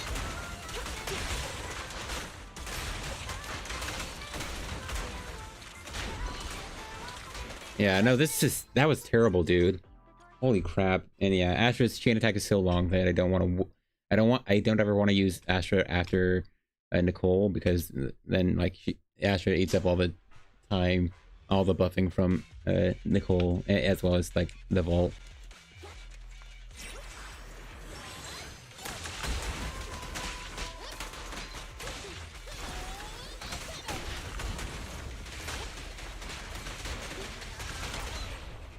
I messed up there.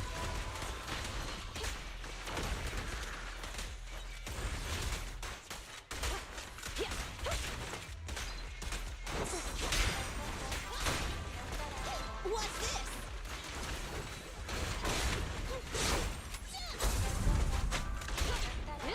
Drop the weapon.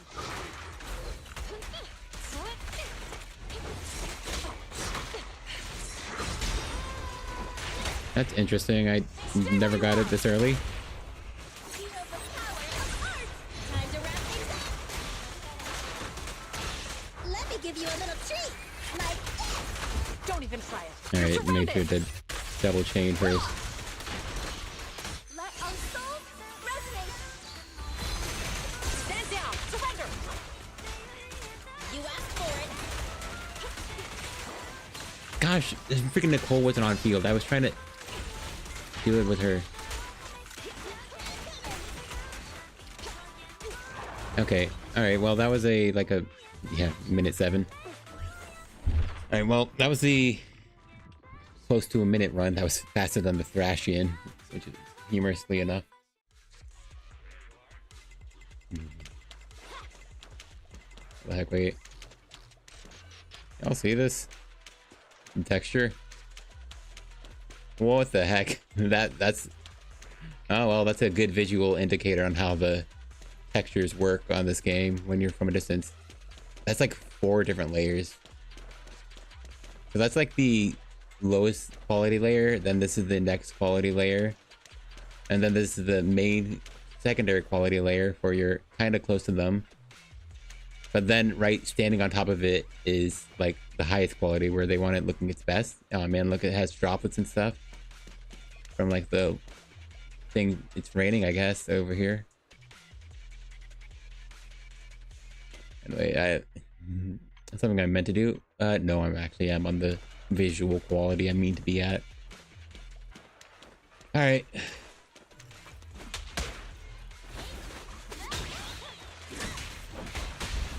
Kind of prefer to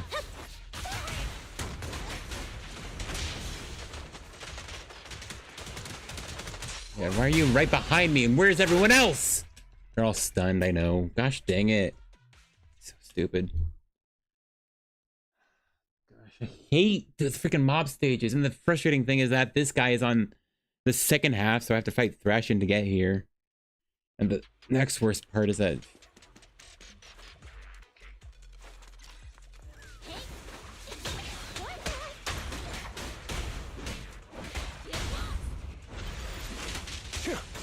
Why are you only hitting one guy?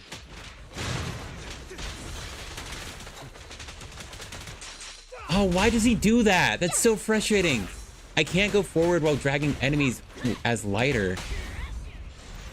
Because he pulls enemies into him, that makes him back up automatically. And then yeah, that's also annoying. I saw that. Oh, come on, and freaking that was nice of him. Ah, she has such long animations you can't even move out of. I was trying to dash out. I got a little lower camera view.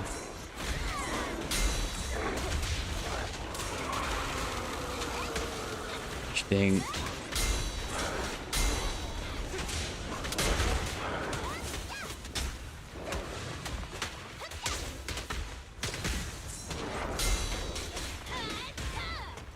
So I think my main goal right now is to maximize oh, what was that? Oh, why didn't that? I don't have like. Also, I'm being stupid again. I freaking did the full chain when I don't want to. I'll win it. End of story. And the winner is... Gosh dang it. Whatever. Get in my way!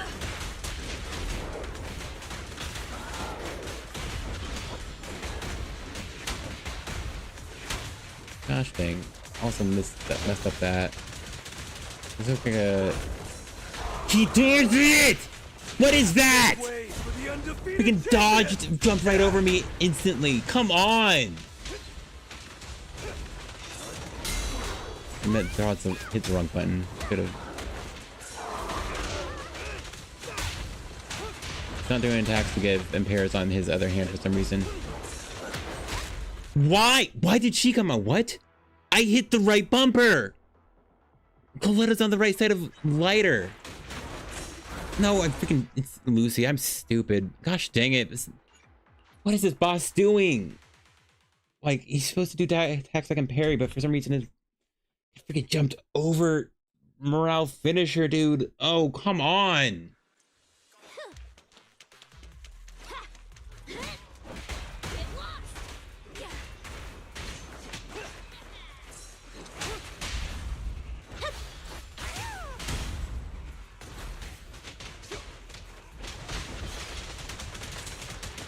Yeah, freaking, that's so annoying, dude. They're both right behind me. They're like not even close to each other, dude. They're just backing up and getting further apart. That's so stupid, dude. This isn't fun. I don't like this stupid mod stages. Like, it's because it's like consistently just the freaking whims of the randomness of wherever they're walking, wherever way they're walking, dude. Like, why? Like, why would this be fun, dude? Like, if you don't have a character that can actually do something. What is he aiming at? Freaking, he knocks them apart, dude.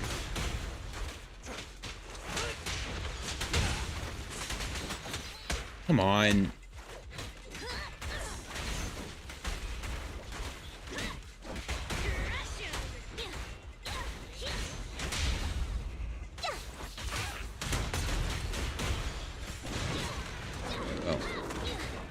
At least he was finally useful, but man, freaking.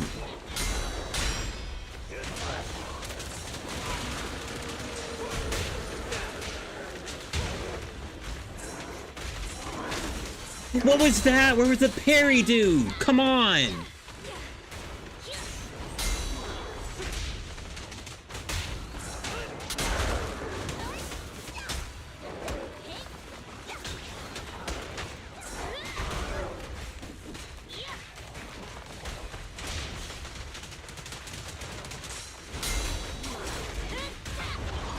Why wouldn't that proc stun? What? I actually had the EX special just to proc stun? That's so stupid. What was that, dude? I'm not freaking tapping EX.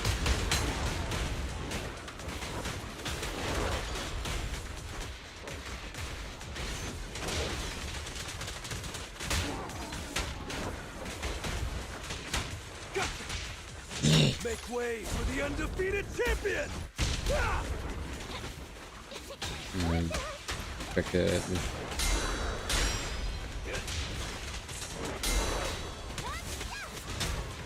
I'm just hitting right bumper when I mean to hit left.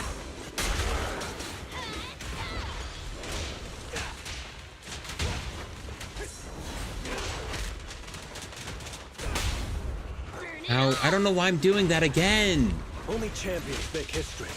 I never mean to do a full combo. I prefer doing the half. Stand still.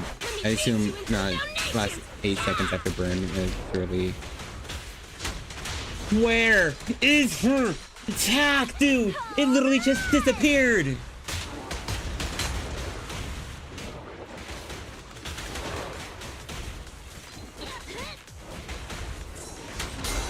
Yeah, this is reminding me of the butcher.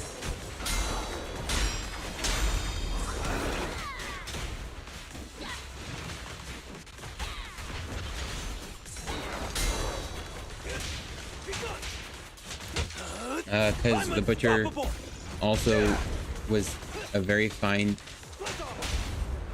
to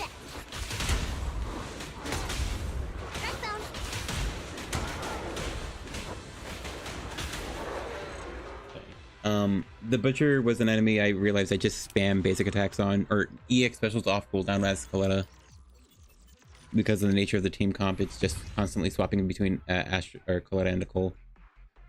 I think that is better, much better on both sides, because it was a minute something for GUN and then sub minute 10 at least, and then it was still overall under 4 minutes. So yeah, 2:46. Yeah, I mean way better than it was earlier, and almost a sub minute on the Thrashing, which is pretty good, I think, for me. Giga buffed here, so. I need to better eke out all the damage I could out of Nicole, because I didn't even kill during the stun. And I'm sure it can be much better optimized. But yeah, Tepes, he's just definitely tanky, which is probably not a good sign. It's just overtuned on how much bulk he has. You're supposed to impair him. Apparently, he's like a 2 assist. There's something weird about him. It feels like breaking and impairing him will impair him. It spiked hammers. Yeah, okay. Once the hammers are impaired, some of Tepes' moves will reveal significant openings. Damage reduction effect will be lost. Okay. So he has damage reduction when he's not impaired. Okay. I read it at. I didn't read the top part, of course. Spiked hammers in both hands to launch powerful attacks and inflict damage. A damage reduction effect. Okay, so he launches powerful attacks that reduce damage, and yeah, defensive assists impair him. Okay, that's what I learned, which makes it all the more wild that the first time you fight him is a 1v1. You literally can't engage with his only mechanic, well, his main mechanic, and he will have increased daze vulnerability. So apparently, supposedly, I stunned him faster. I think there's a good chance I just shave off 16 seconds. By just spamming EX with Koleda more. Maybe only a bit more though, because I still need EX specials for stun. You can get a lot swapping between her and Lucy, but you know, you still want some going into the stun. Mostly you want everything. Definitely save ults for stun, except for lighter, of course. I probably could have used them off cooldown and probably gotten a whole extra lighter ult. It's the freaking mobs though, like, man. If HP inflation is the thing, which yeah, it is. HP is going up, but like the mobs having more HP is the worst part. It's like it's just not interesting or fun to just see them run around, dude. Like, what a frustrating mechanic. Like you have to just chase enemies down. Like yeah, they're more like grouping, but they're literally running in opposite directions. Like what is that? Yeah, some teams they can be really fun, like lighter. Lucy and Koleda, but like just have no actual like grouping, and their damage is just honestly low. So like, yeah, and then of course the freaking Rockaboo there is actually terrible for mob stages because he literally knocks them away. But like, I don't have another fire freaking Bang-Boo built up. So that was frustrating. I think Tepes is kind of fun. He's just, I think, way tankier than he should be. Though, I mean, I cleared him 246 with a freaking Koleda team, DPS team. Like, come on, like this team is obviously low DPS. Like, I'm pretty sure it took me 2 minutes to kill him because it took like over 40 minutes to kill the mobs. I'm pretty sure it's close. Not close, but like over. There's a good chance a third of that fight was literally fighting the freaking mobs and not even the boss, which is so cringe. But yeah, it is what it is. Freaking killed Thanatos and his stage entirely faster than I killed freaking normal enemies and with Koleda. So frustrating, dude.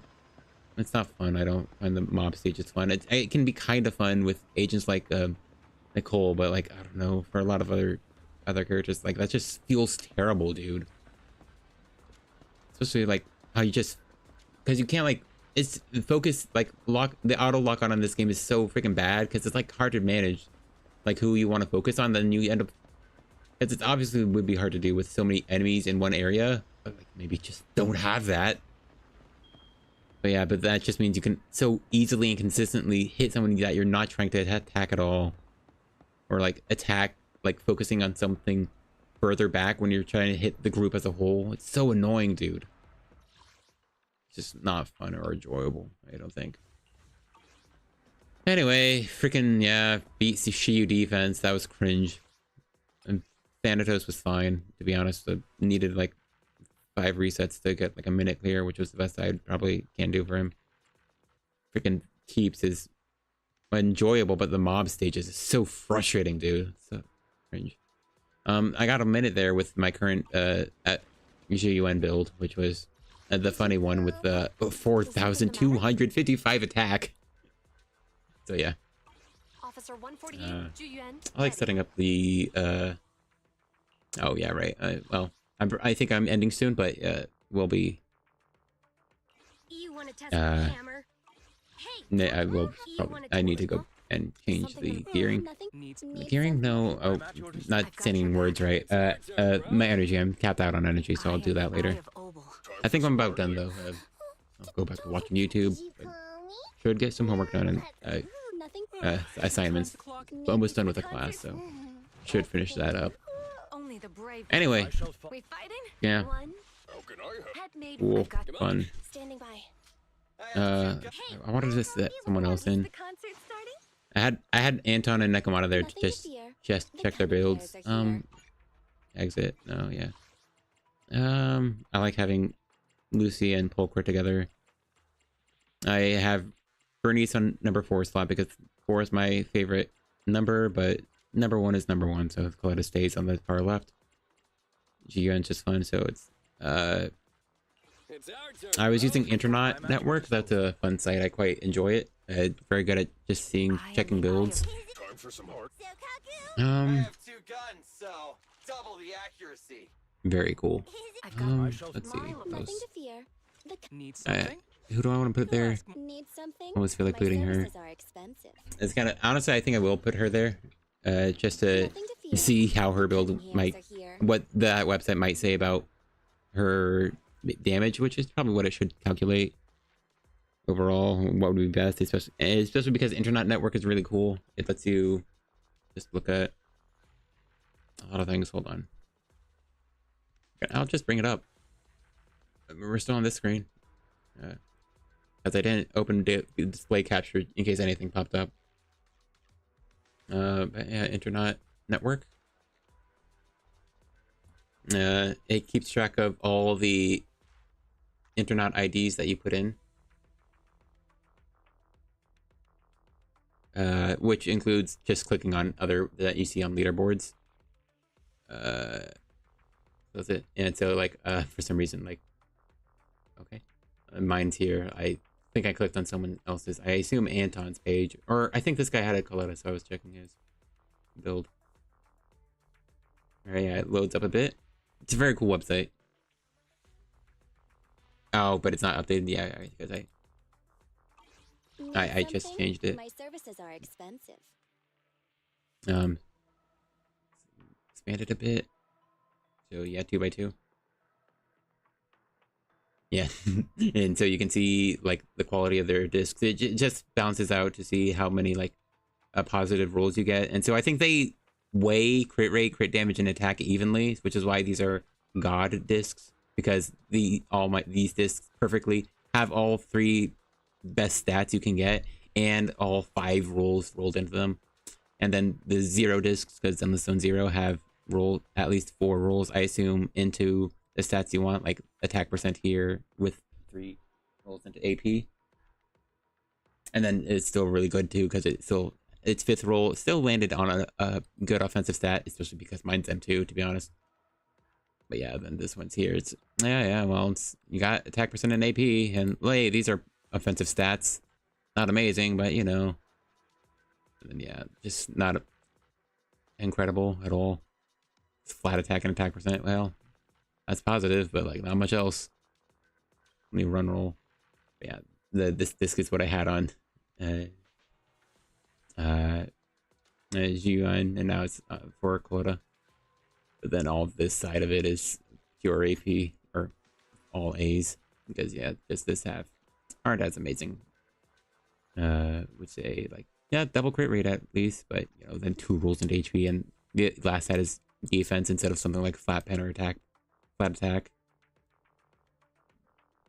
But then yeah, then I have a perfect disc here on Shiyu, but yeah, these 2 discs aren't amazing. Like, it's only +2 crit damage.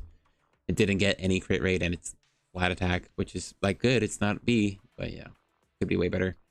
And same for this. It only has flat attack going for it. The other 2 stats it rolled into were HP and defense. Honestly, I just need a disc. Let's see.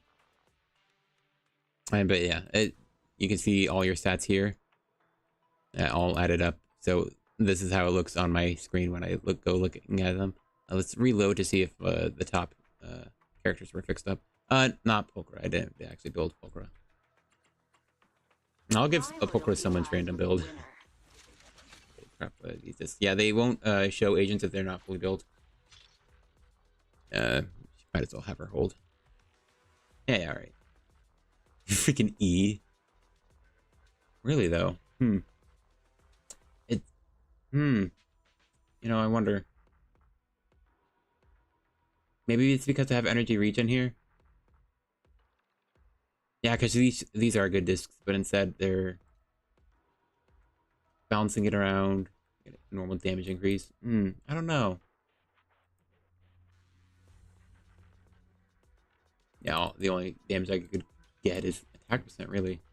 I guess my crit stats are that bad, maybe, on their own. And which would make sense because this is the crit rate, yeah, but Nicole gives herself crit. Honestly, just adding Astra here, who is a buffer, who's on Kaboom. Yeah, well, her flat attack buff still just makes Ether and Pen better. Pen. Isn't that hilarious though? Astra and Nicole buffs so much. They have so much buffing.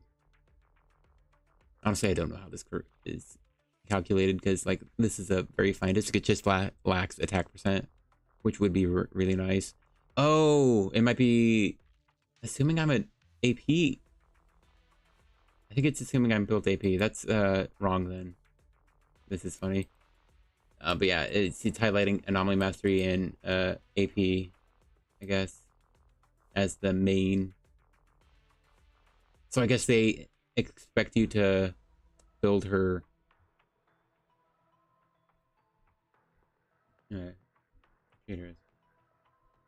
Like, think of her most important with like AP. Well, hold on.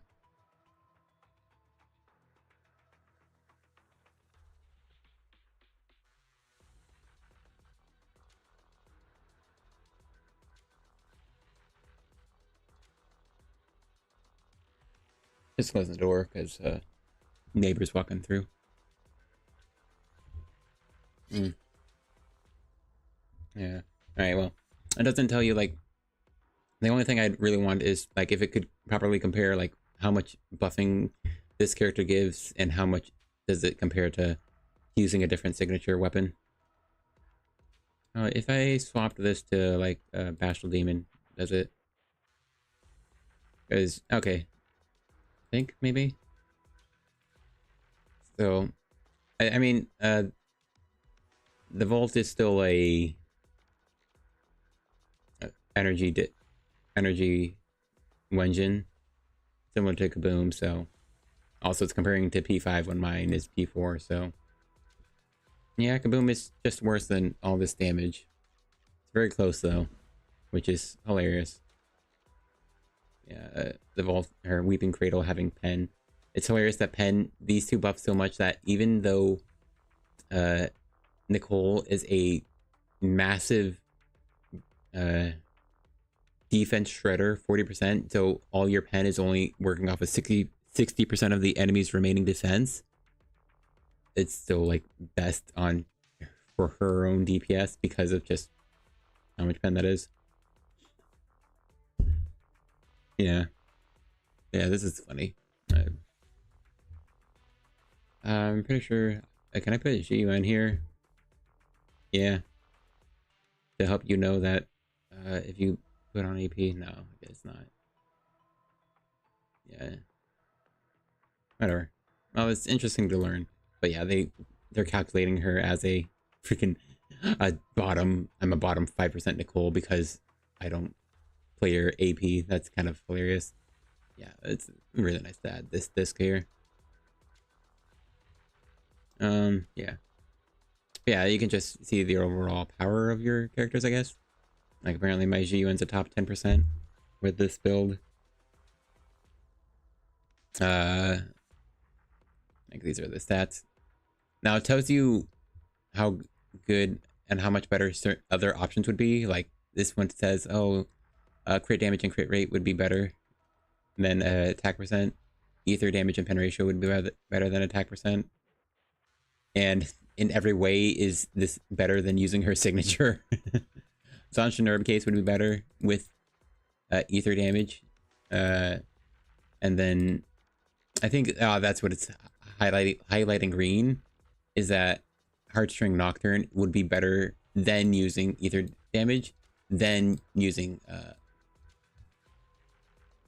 Brimstone with ether damage.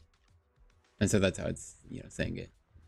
But it's saying you can use Heartstring Nocturne, change to this crit rate ether damage, and crit rate rolls will increase your damage by a whopping 1.8%. But if I add Nicole, which, yeah, definitely want a small update to how this menu works, and make sure she's M6 so that her crit buff is on.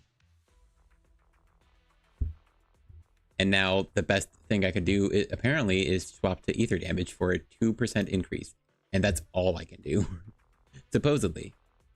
But yeah, let's be even. And let's dilute the attack buff I get from Brimstone even further by adding Astra Yao. M0, of course. And now look at all these other options. Even Brimstone is considered better in some ways. Ooh. Yeah, because you get so much attack buffing from Astra. But then let's add in some other things like Kaboom. Alright, now it's a damage buff. Ooh, which kind of hurts just swapping to Riot Suppressor, but not too much. Swapping to crit damage more, swapping to ether damage is more. But, pen ratio is less. Alright, but then let's add in the drive discs. Swing Jazz, Astral Voice. Those two disc sets alone is 39%. And yeah, crit damage 4% is like the best change you can do. So it says all that though. So let's add Kaboom.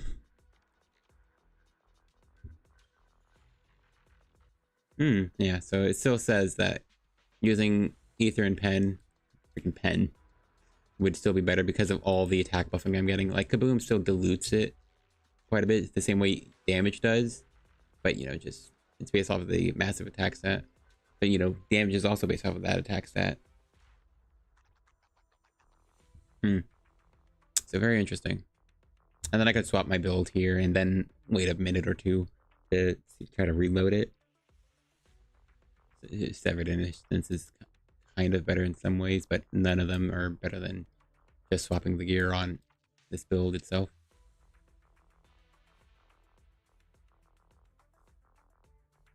Let's look back at her. Like, unfortunately, my option for is +2/+2 crit damage, crit damage versus +1 crit damage plus no like attack percent. So, like, yeah, my chaotic metal. This disc is just worse though. But we saw what they said was the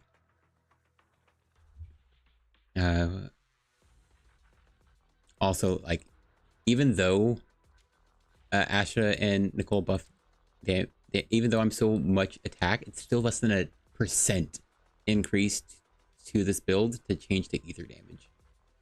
Like, it's still less than a % increase. Like, I'm better off going for discs with more crit rate than I am going for changing to ether damage or pen ratio, which still look, despite using Nicole, all this buffing means pen ratio is somehow better. I wanted to look at this though. If like she was M2, this should dilute it even more because M2 is an attack buff. Yeah, like it makes it more substantial. But like if it was on like M1, which is a resistance buff, still quite a bit actually. What is it? It's just resistance, right? I guess it amplifies the numbers increases all the more. What is her? I think Elegant Vanity is her signature. Oh wait, I put Kaboom the cannon on Nicole instead of the vault. I assume that still counted, probably improperly. Oh, my bad. Still, yeah. Okay, I think this is correct. Still, yeah. Still very similar. Pen ratio, though. Like, oh, okay, but yeah, it's still actually still correct for me to just have ether. Just not use ether damage on this build. Which is hilarious. Because of what the build is. Yeah. I still only have 146 crit damage, though, so yeah. How many is it? Let's see. It's this is crit damage. Yeah, I have 14 crit damage rolls, and it's still not enough because I'm not using crit damage here anymore, or at all. And only 11, or no, 11. Not only 11, but 11 crit rate rolls, and only 7 attack percent rolls because these 3 cannot have attack percent on them. It'd be nice though. Just have better discs. Like get the one with an insane amount of crit rate on it, and then that'd just look really nice. This too, though, it's a really nice disc, but it could have been better. I'd sacrifice some attack percent. If we look right here, let's see how much. Yeah, more attack percent rolls are less than a % increase, but crit rolls are 1.3% or a 1.7%. So yeah, it's really good to do better and approach that 100% crit rate. Let me check that though. Unfettered game ball. I assume it's counted as max, right? So yeah, no, maybe not. I guess that is hilarious. If I was a pay to win player, I could have used unfettered game ball. Sorry. Let's see if that should be in the calculation somewhere. Where is it? No, wait. Oh, no, that would be on the support side of things. My bad. Why wouldn't it be there?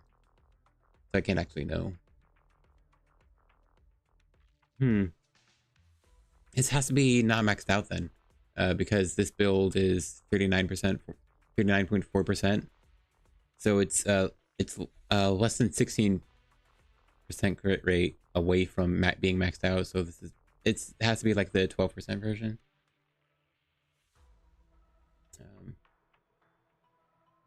Let's see. Let me open up over here.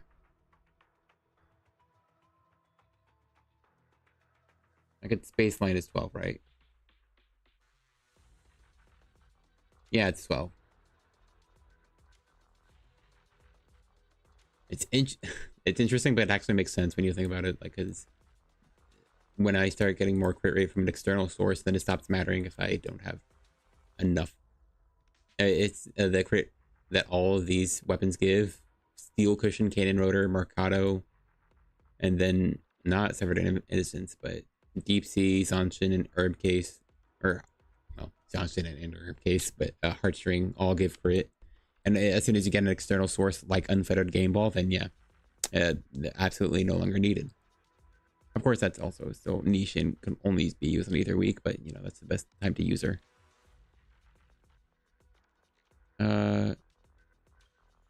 Weeping Cradle, that's probably less damage, so this build probably makes it look worse, right? Pretty sure this just lowers the number because phase 1 Weeping Cradle has worse damage. I think Elegant Vanity was Astra's.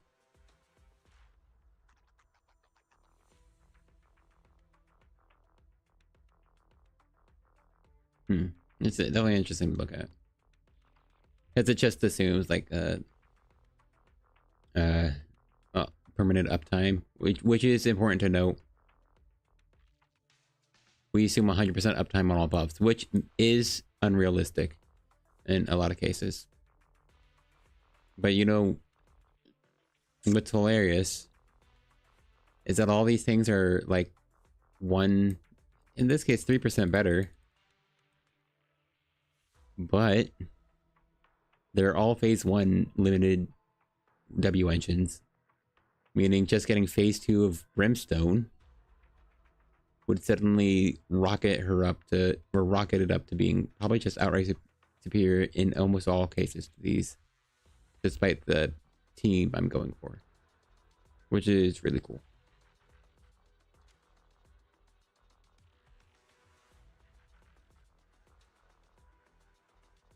Definitely funny though. Unfortunately, I can't quite test my old build, which is probably similar to this. I use attack percent, Zanshin herb case. So yeah, I think I just used this build but with Zanshin herb case. Unfortunately, I have to swap these discs out, but I swap them for better discs, so I think Zanshin might still be better. And like my best build. This +2 crit rate.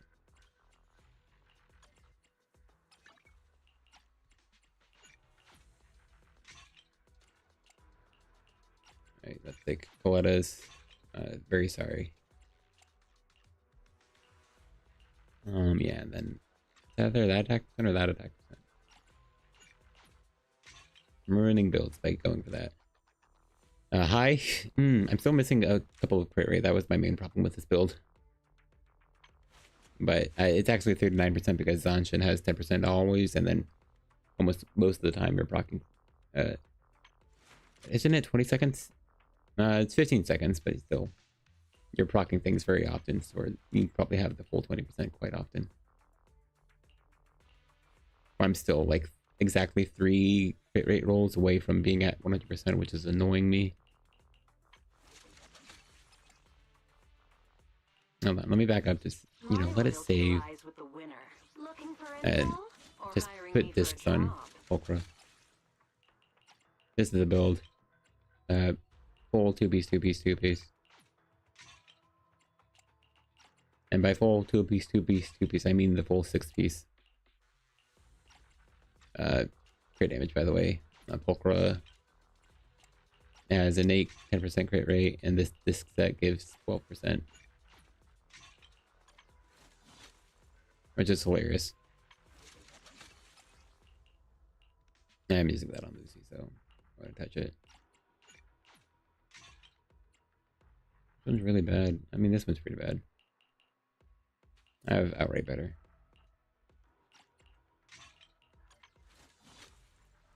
Oh, less crit damage though. I lost that somehow. And now she has way too much crit rate. Right, because I swapped to a crit rate and not a crit damage for some reason. I think this one was a fine crit. No, this was an AP woodpecker disc for some reason.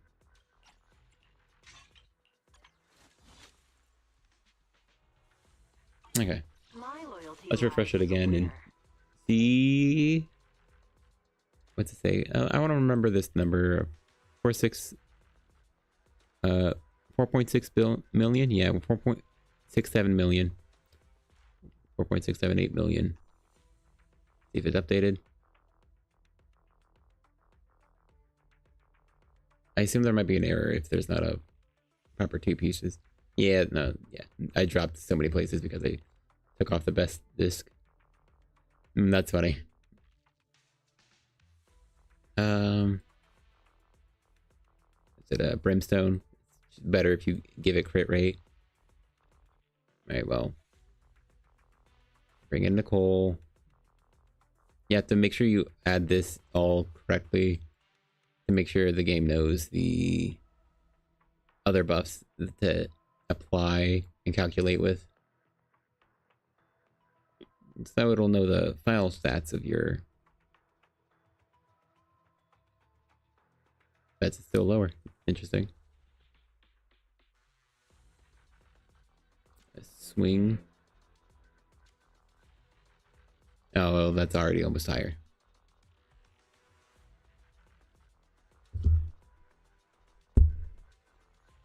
And there it is.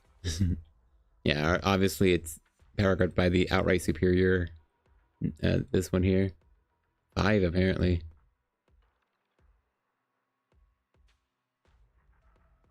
Which is interesting. That is decently better if it's to be trusted, but I think it makes sense. Like, it's like, to be clear, like this build is like, Something the matter? it's pretty much 60, no, sorry, 80.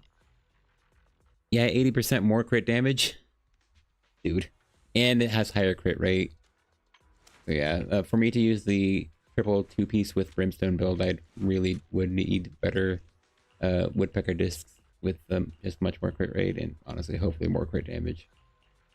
Something like, let's see, what's it? It was this disc I was using. Like, yeah, just make it +2/+2. Well, it's asking for a bit, but then also more so is this one here. I definitely sacrifice the attack +9% if it, and that AP roll if it became +2/+2, just for the more crit damage and crit rate. I would probably, what is it? What did I say it was? Like 84%. I guess what I'm asking for would bring it to 86. 87? No, plus. Oh, wait, this was +1 crit rate? Yeah. Just asking for 4.8 more. Yeah, I have 88%. 28%? No, not 28%, but 88% crit rate. It'd be 88 to 89%. Yeah, that's much more trustable. I mean, it is valuable once you're well over that crit damage amount. Like, it's still really good to get crit damage apparently. It's just like this build is just more even with getting more crit attack percent. But then, like, even though I'm close to, this build is like 94% crit rate. Yeah, like exactly, but each roll is like a 1.8% increase. It's better. Getting more crit rate rolls is better than anything aside from just getting this. I mean, Heartstring Nocturne would have been a hilarious thing to grab for it. GUN has 2% more crit damage for some reason. It's still weird. It's weird that it's 5% more crit damage than Hugo Vlad's W engine. That feels like an error and a mistake they made. And they're rectifying it with Hugo Vlad, even though Evelyn already exists after the fact. It's just so weird. Yeah. Freaking pen. Pen ratio. Being the best option. Swapping to a pen ratio Heartstring Nocturne on my Nicole Astra Yijiyuan team. It's very hilarious. Anyway, I'll swap back to that Brimstone. I like letting Koleda have the best discs. And Nicole was also quite a bit stronger.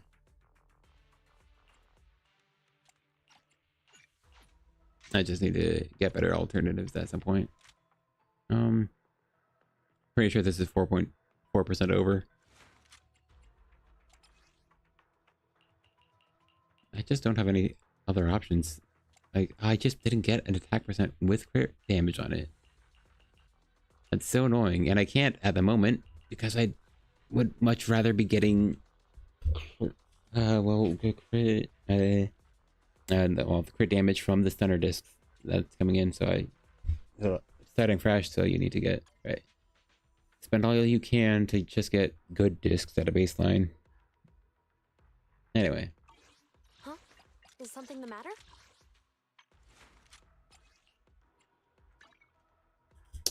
Right, I remember what that number was. Okay, hold on, wait. Let's check it. Because they have the number here.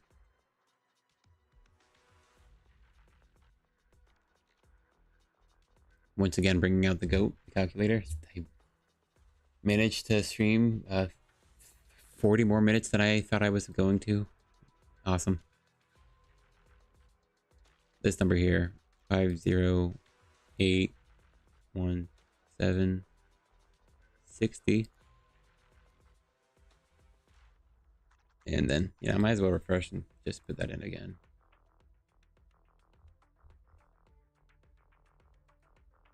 This is the Volcra build. Top 50% at least.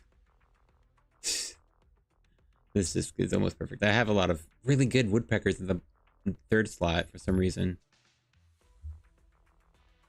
It's kind of insane. Yeah. It's weird that they balance or grade her around being an anomaly agent, which makes sense because she has a high AP buildup, but I mean, in Mono Ether, it gets diluted a lot by Astra and GUN, so.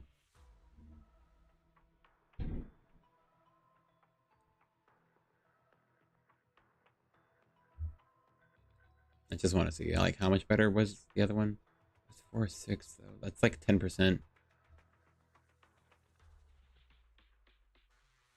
Oh, she in? Nah. Last snapshot was her on. Nah, that's fine. I'd rather leave her on this build because, I mean, you just get to laugh at 4,255 crit rate or attack. It's just fun.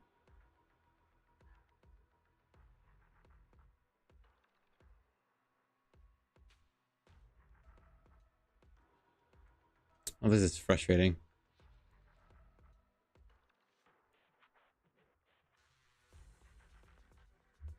Alright, am I maxed on crit rate? No.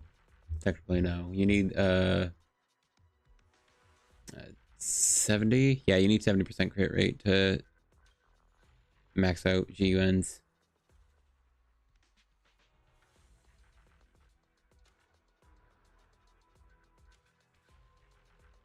There we are. Nicole. Why do I always forget? She's like up here. Something about her, it's just too confusing. It's a team. Swing Jazz and the Volt. And honestly, this is a slightly dishonest showcase of my numbers because he gives 2% more damage than what I actually have. And then for some reason, it's always makes my brain fart looking at the stupid list of names. And then kaboom. And so far, their rotation gives this. And they assume 100% uptime on your buffs. So that would be 4, 6, 7, 8, 9, 10. Wait. 4, skips 5, 6, 7, 8, 9, 10. That's hilarious. Anyway, my normal build with Dungeon Herb Case is about 8% stronger or something. Makes sense. But this build is funnier, and I think it can increase better if I just get better discs on these 3 slots. Just crit rate and more crit damage, honestly. But yeah, crit rate. It's even okay to sacrifice some attack percent just to get more crit rate. Man, you know, that's one roll away from being really, really good. Instead, it's just really good. And I guess this one is one roll away from being perfect, but it probably drops a rank because they assume attack percent main slot is usually wrong, which I mean, not wrong. Anyway, yeah, that's the build I'd keep.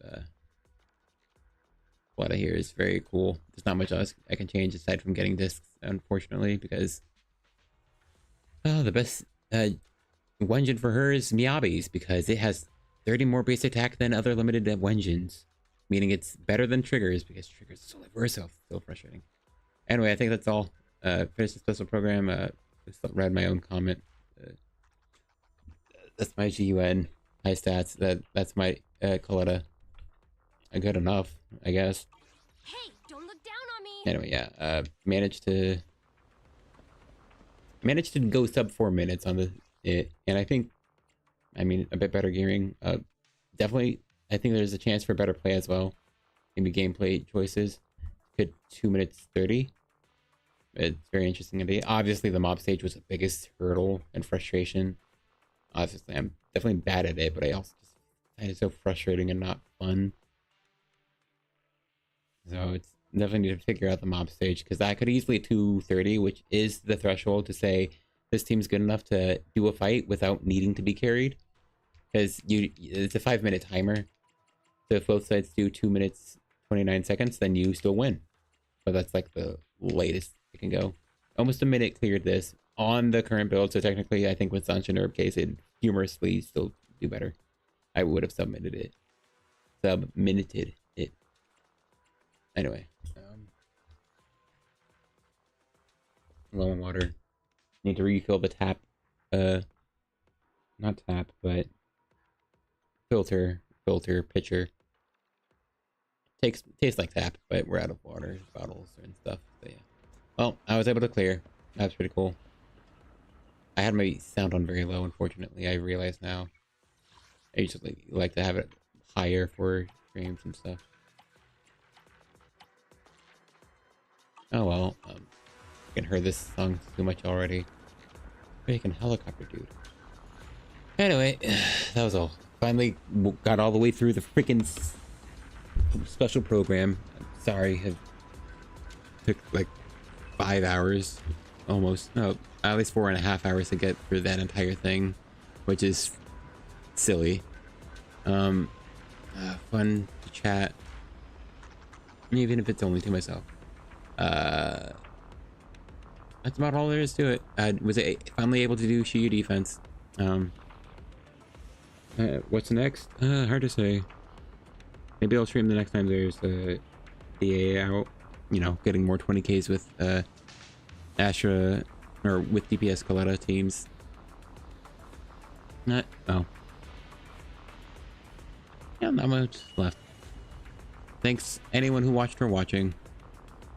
I'm tired, so I should maybe take a nap or relax in my chair that's actually comfortable and not this foldable chair that I sit in because it doesn't squeak like my gamer chair. Oh well. Sorry, I'm flexing and cracking my knuckles, which is probably very audible right next to the mic. Very sorry about that. Anyway, thanks anyone who watched for watching. I was Nami Nom Noms. Nami Nom Noms, by the way. Is that all? Nom Nom Nominus himself. Alright. That one sounds way too ego. Anyway. But I heard an owl. Anyway. Good night. Good day. Good afternoon. Goodbye.